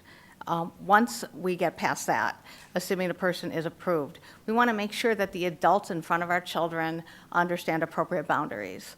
And so we've been talking a lot about policy and what have you, training and what have you, but it only starts when we are all on the same page on what those appropriate behaviors are. So for example, it doesn't even need to get criminal before it becomes a problem. So the whole concept of grooming, which we're familiar with, it starts very small. So it seems innocuous at first, maybe some candy or special attention. Those are the kind of things that we want to make sure that all of our adults understand. These are the boundaries. don't cross these boundaries. And then it also starts with reporting. So let's presume that there is some bad action or illegal action, then we want to make sure that people, and that could be a coworker, that can be the child, somebody is reporting the improper behavior. Then we go to the investigation, and then we go to the accountability. So it's this end-to-end that we're trying holistically to address comprehensively within CPS, with our partners. That is what we want to make sure of. The most important thing through all of this, though, is to ensure, and again, we heard it this morning, and we're going to continue all to think about just how we can make sure the student is supported throughout this whole experience. So we want children across our district to feel comfortable bringing these issues forward so that they know that if they take that step, which is a very courageous step, that this issue will be handled appropriately and safely for them. In addition, if God forbid it happens and there is an incident, then we want to make sure that they're given the appropriate supports so that they're not left having to deal with it and cope with that ordeal all by themselves. These are the types of steps that we are trying to take as a district and as a community. I would say probably on that part, maybe not as even as the teachers, but like the coaches, like somebody just scored the winning basket. If somebody, and she's 8 years old, he pats her on the back and says, "That's a great job." I mean, is that acceptable or not? Or how far, can you go as a coach? Like in an open public forum, I think that is fine. But I think just like, I would say if they're just alone at any point, which, that's where it can get a little frightening. Yeah, and part of what we need to and are planning to do a better job of before the school year starts with every employee is understanding. So grooming is a collection of behaviors, not just a single pat on the back. And so understanding and recognizing the signs so that reporting can be made immediately. And again, laying out clear expectations for what appropriate staff and student boundaries. We already have those guidelines, but we need to do a better job of making sure that everyone in the system understands them. And I just wanted to add, too, from a student perspective, and someone brought up Erin's Law, one of the things that's very important is ensuring the child understands what that means. And so we have curriculum from kindergarten through 12th grade on what sort of that okay touch versus not okay touch. And so these are part of our curriculum. And again, working with the Children's Advocacy Center, we expect to ensure that we have the best practices in. We're going to have a review of this curriculum and our implementation of it, working with students, hearing from families, hearing from all of you on what additional things that we need to do to enhance what is already in place. Okay, yeah, because when you said that, I was thinking about that, especially like with the coaches and teachers. And I mean, there's teachers and coaches, maybe there's some that are out there that have been there many years, that have never done anything, but just to maybe let them know that, and maybe they never would, but there still could be people that pass all the background checks. But I think by retraining and letting them know that, that CPS or wherever you're teaching, that there's going to be an extra careful eye on anything you're doing with children. So if you're, thinking of doing something, even though maybe you never did, this would persuade them from not. One more thing I wanted to bring up too, so on the coaches, again, we sort of call them out separately. There's going to be a separate coach curriculum on top of the curriculum that we're putting out for all of our employees, because coaches have a relationship with their students. That's how they inspire them, but we have to make sure they're not crossing the line. The other thing I did want to bring up, which we didn't spend a lot of time talking about this morning, is the sexual abuse from an adult perspective is just one way a child can be traumatized. We have other situations as well. There is student abuse. And so I just want to make sure as we look at this and talk about this comprehensively, that as we're thinking about it, we are looking at it holistically and factoring that into our plans and our training as well. Okay, thank you. Thank you, Representative. We have Senator Reston, then we have for follow-up Representatives Flowers and Reich.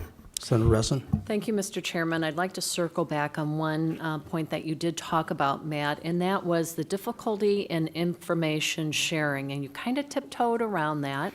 I'd like to take a couple of minutes and take a deeper dive into what does that mean, and understanding up front, we want everybody to have due process, but what value or how would that help you to better share information? So I'm gonna let Doug talk about the specific laws. I think what I will open with is that there are two parts of this in our view. There is the ability of one school district to get information from another or from a prior employer doing reference calls. Again, only 7% of abusers, when they're caught, have a prior arrest. So there are, and have been on average at 3 different schools. These are national statistics. So we have to stop that movement, and it's unknowing movement. And the second area is that when an employee is dismissed for a sexual abuse or misconduct or harassment, their license needs to be inactive, suspended immediately. Right now, it requires an additional ISB process, which can take years, as highlighted in the Tribune, to revoke that license. And in the meantime, that another district may hire that person without realizing that their license may be revoked in the future. So Doug has specifics about the specific statutes. Thanks, Matt. Thanks. Two statutes that directly touch on this that we think, with minor tweaks, could put school districts all over the state in a much better place. The first is the Personnel Records Review Act. Right now, there's a 4-year limit on an employer's ability to share personnel records with a potential employer.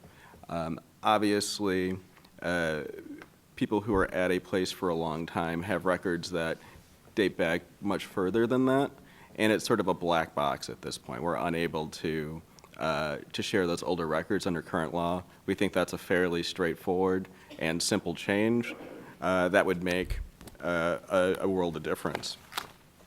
The second is around the references. It's a common question for employers, and I get it a lot as a lawyer. When someone reaches out for a reference, people are afraid to give an honest response. You know, they worry about being sued, they worry about violating statute, that sort of thing. And so people tend to give very limited responses, you know, dates of employment, salary, that sort of thing. We think an amendment to the Employment Records and Disclosure Act would give employers, this would be private and public employers, much greater comfort sharing honestly about their experiences with employees or former employees.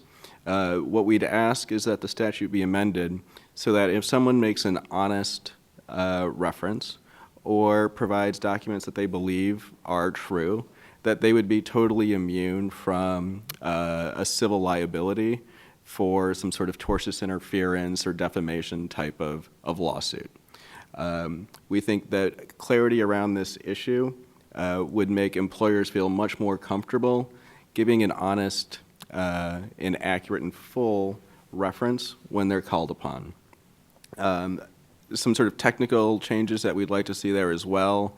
You know, if you're pleading fraud, and this is for the lawyers out there who understand what I'm saying, you have to plead it more specifically than some other sort of claim. So we want that same level, that same pleading standard around claims over disclosure of personnel, sort of employment history information. And then the third thing that we'd ask for there is to help school districts who have to defend cases like this to award attorney's fees if the person does not prevail on their claim. Do you want to touch on the licensure? Yeah, and then I think another sort of what I think is a straightforward fix deals with ISB licensure. As Matt alluded to, when we terminate an employee or they resign before we go through with that termination hearing, we would then report that decision to the State Board of Education. But due to resource issues, they remain a licensed, well, that's not the resource issue. They remain a licensed teacher that can go to the next town over and get a job there as a licensed teacher until the state board has gone through a revocation process. What we propose is that if a teacher or certified employee anywhere in the state is terminated or resigns because of allegations of physical or sexual abuse, that their license is automatically frozen until ISB has the opportunity to do an investigation and make a determination as to whether or not there should be a suspension or termination of that teaching license.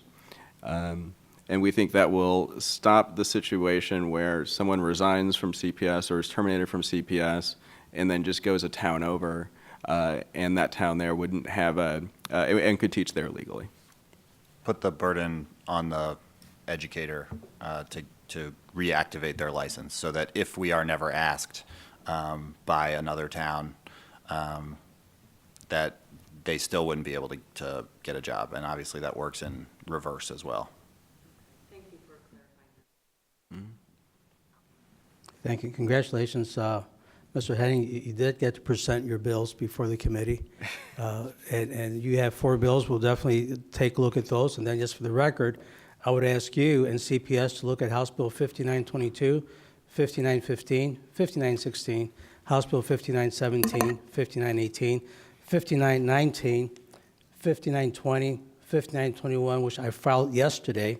In addition to that, there's House Bill 5914, which was filed by my colleague, Representative McSweeney, which is Senate Bill 3620, which is Representative Senator Cullerton has it in the Senate. And hopefully CPS can sign up as proponents of all those bills. And I'll take a look at the 4 that you have. And for quick follow-ups, we have Representative Flowers, followed by Representative Reich. Thank you. Ms. Chow, you made a statement about so the children will understand hush, hush. Children do understand. It was the children that brought it to the adults' attention. It was the children that brought it to the adults' attention that they had been violated. It was the adults that did not understand or didn't give a damn. That's what it was. Stop blaming the children for adults' behavior.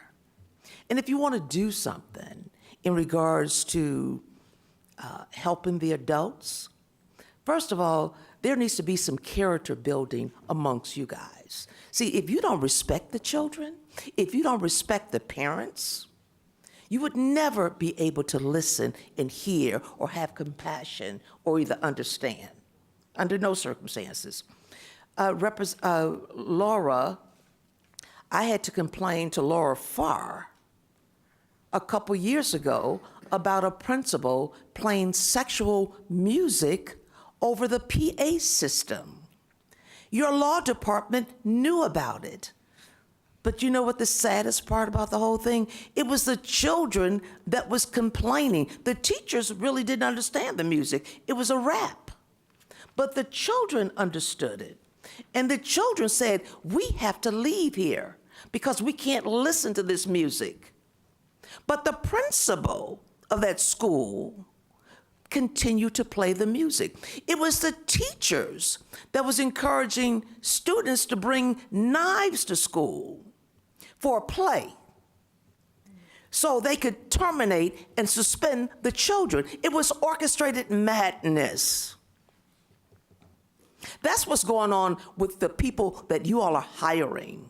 Now let me ask this question. Of all of the people who were mandated reporters and who did not report the behavior that the children brought to their attention, have any of those people been fired for violating the state mandated reporting law? Have any of them been fined?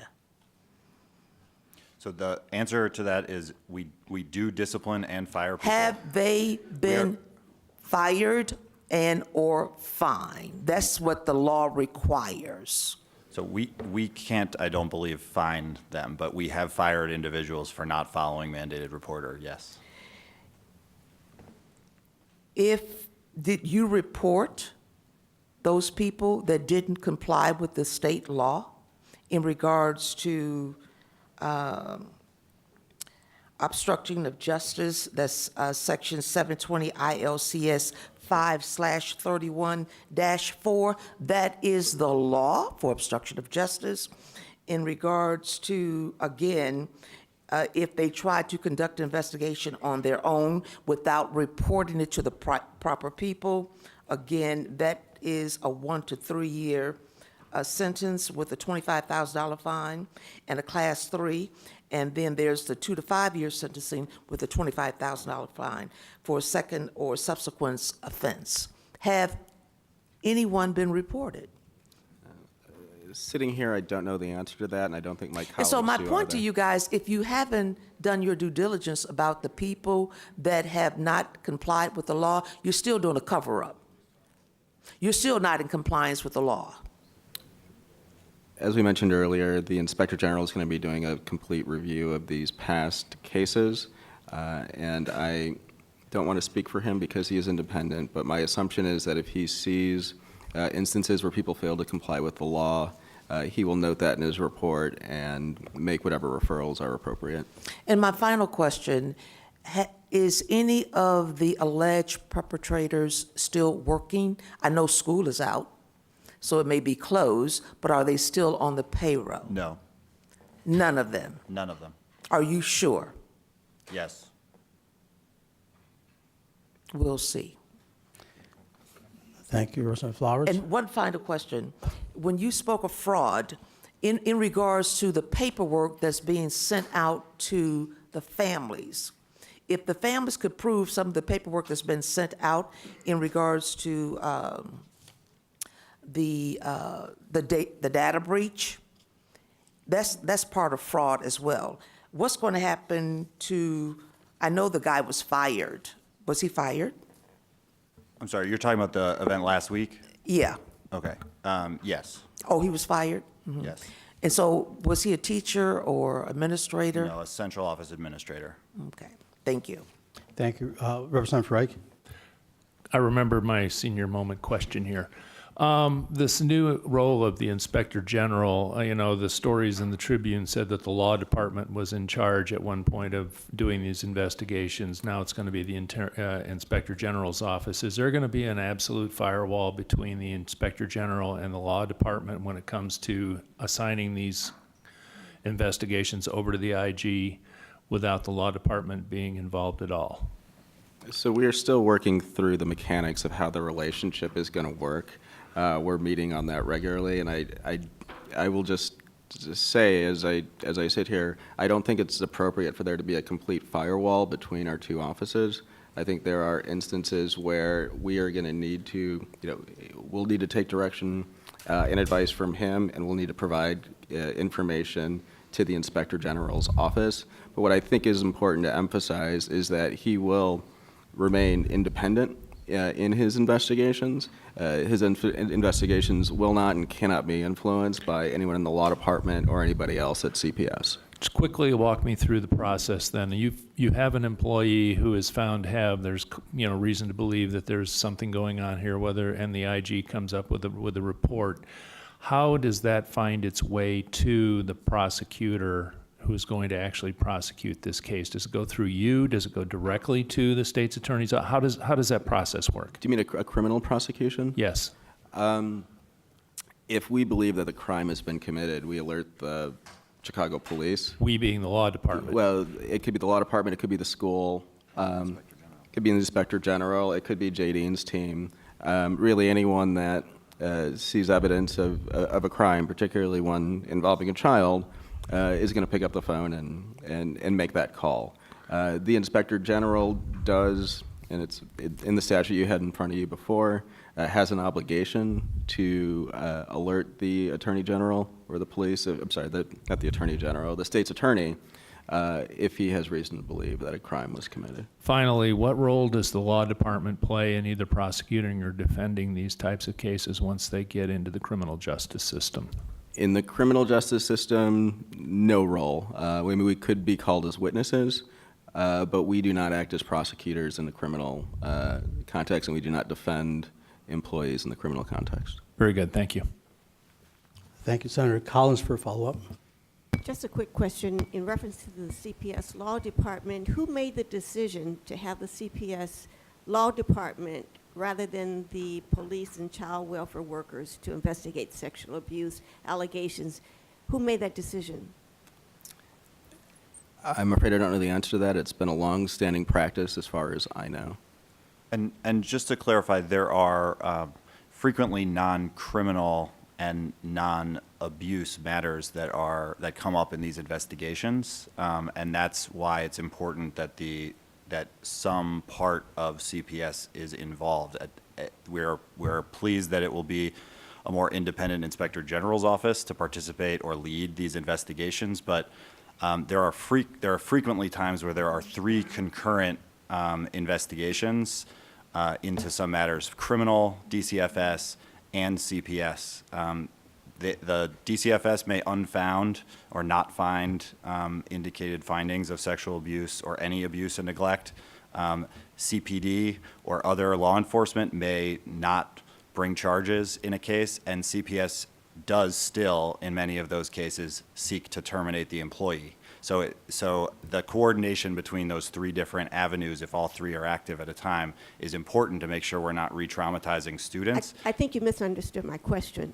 When I heard from Morgan and when I heard from Tamara, I think her name was Ms. Reed, they indicated that they were interrogated by the law department, CPS law department, before, in reference to the sexual abuse, without the police or DCFS being notified. So who made that decision? Because that's a violation of the mandated reporter. Yeah. That's a violation of the law that CPS was engaged in. I don't question a word that either of those young women said here today. I don't know the details of the facts that they described. This is something that we are going to look into because it was inappropriate. Well, you're going to have a lot to look into based on what I've heard today. Thank you, Chairman. Thank you, Senator. Just some follow-up questions before I close. Failure to report under the mandated report, what's the penalty? So it's up to and including termination. Again, I think as I... In terms legally? So misdemeanor, I say, or? I'm sorry, I don't have it in front of me. Someone quoted it earlier, though. I do believe that there could be, I think there could be imprisonment. Is it a misdemeanor, felony, what's, you don't know? No, I believe it can actually be both. So the misdemeanor for a single instance, I believe, repeated sure. becomes a felony. You're not sure if it's a misdemeanor or what? Sitting here today, I'm not.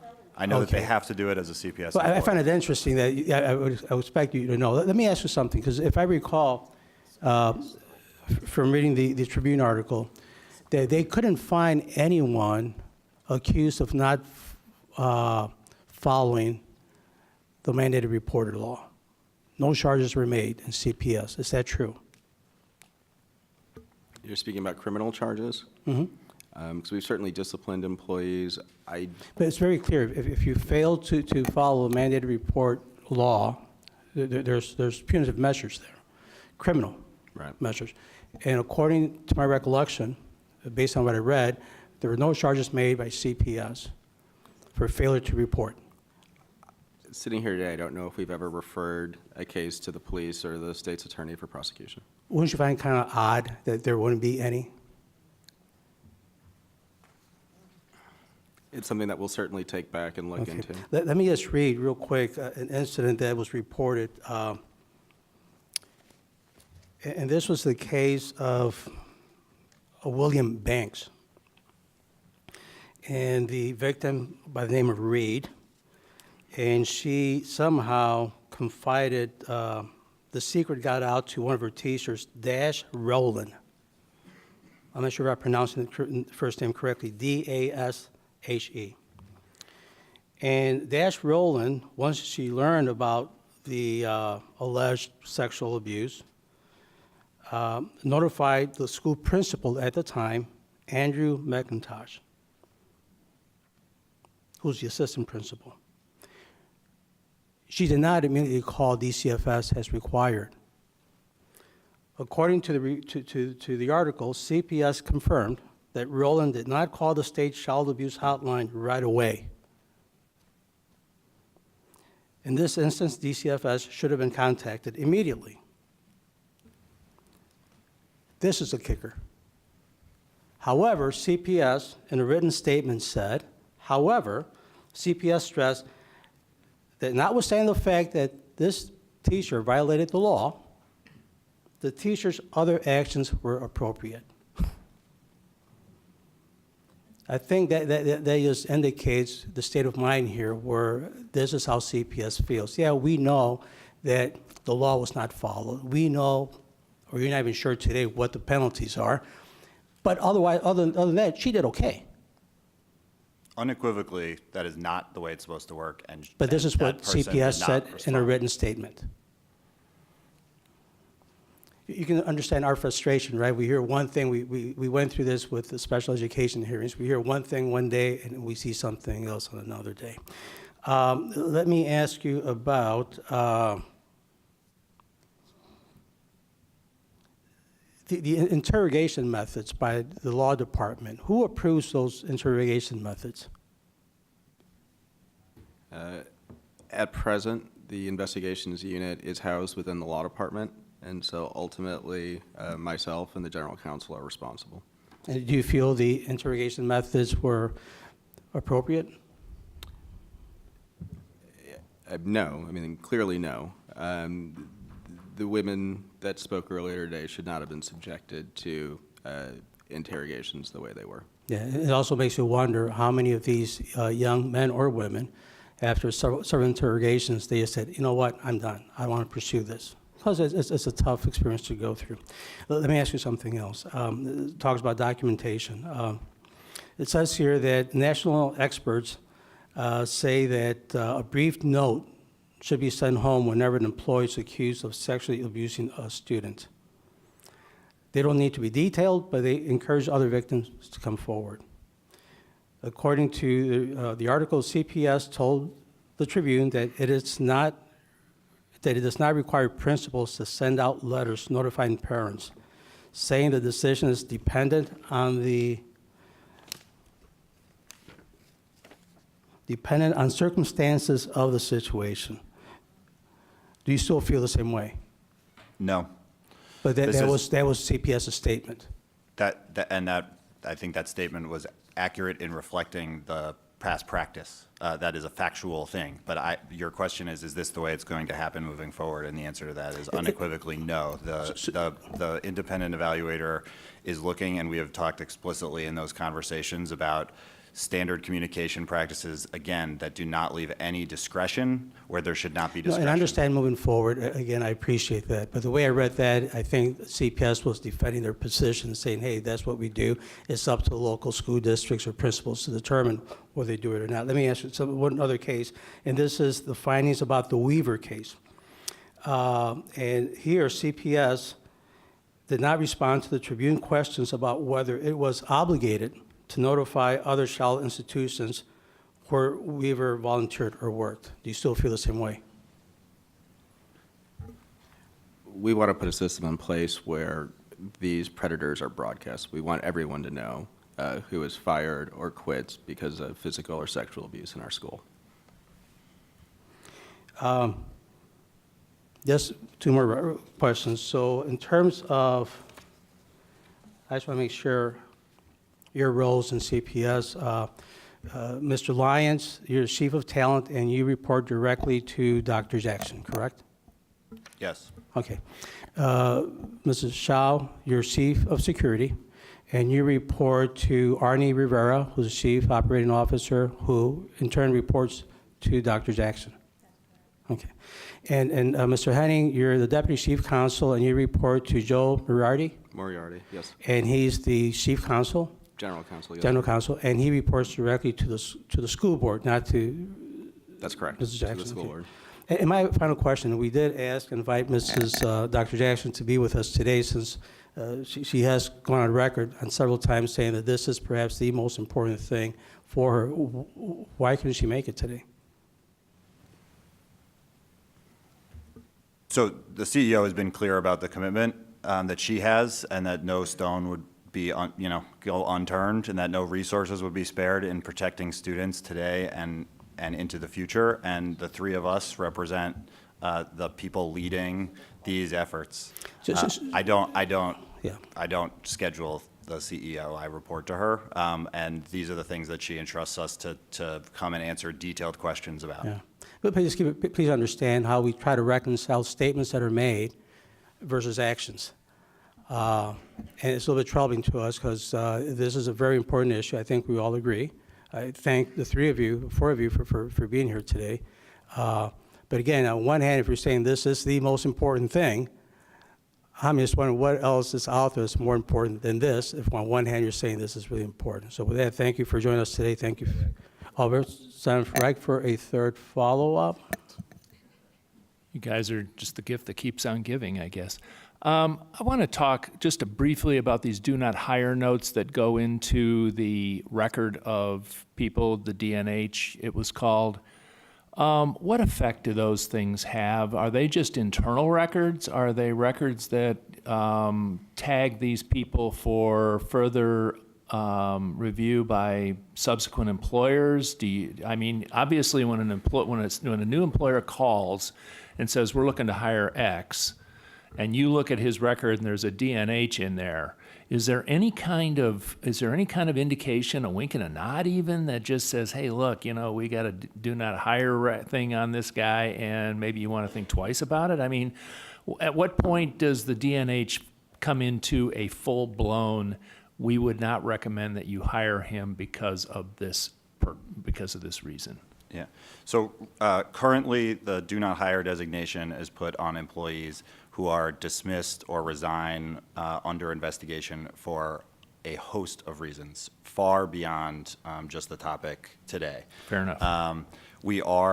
One change we are looking to make is to separate out and distinguish so that we can see immediately whether someone has a do not hire for reasons of sexual abuse or physical abuse of a student or anything close to it.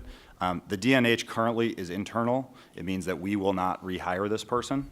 And we do share that information with our charter school partners proactively in most cases now. And I think the short answer to your question is, I guess I've already surpassed the short answer. The rest of the answer is that we don't get nearly enough requests for references on people, and I don't have confidence today that we respond appropriately in all cases when we do get requests for references, and that's something that is on the long list of things we need to systematize and make sure that we're not just looking out for CPS students, but students across Illinois. Are these DNH tags shared with ISB? I do not believe the DNH is shared with ISB. Again, the findings or allegations, anyone dismissed or resigning for reasons of sexual abuse or physical abuse is reported to ISB separately, but it is not the total universe of DNH designations. So a DNH that has sexual or physical abuse attributes are reported to ISB, whereas if a guy just lifted a couple of reams of paper and you found that to be a DNH. Repeated showing up to work late and being fired would get a DNH, but would not get reported to ISB. Okay, very good, thank you. Okay, that was supposed to be the final question. However, we have President Flowers promised me it's going to be very brief. She's going to clarify something. She's not an attorney, but she does play one in the General Assembly. That's right. And she's, just for the record, just state what are the penalties for not following the law and calling DCFS when required. I just want to make it clear that if a person failed to report as part of a plan or scheme to prevent law authorities from conducting investigation or to protect or insulate any person or entity from arrest or prosecution, that person is guilty of a Class 4 felony. In regards to obstruction of justice, if the person failed to report was done with the purpose to interfere with a law enforcement investigation can also be charged with obstruction of justice, and that too is a Class 4 felony. Thank you. Thank you, Mr. Chairman. Thank you, Counselor. Folks, thank you very much for joining us and for your patience today.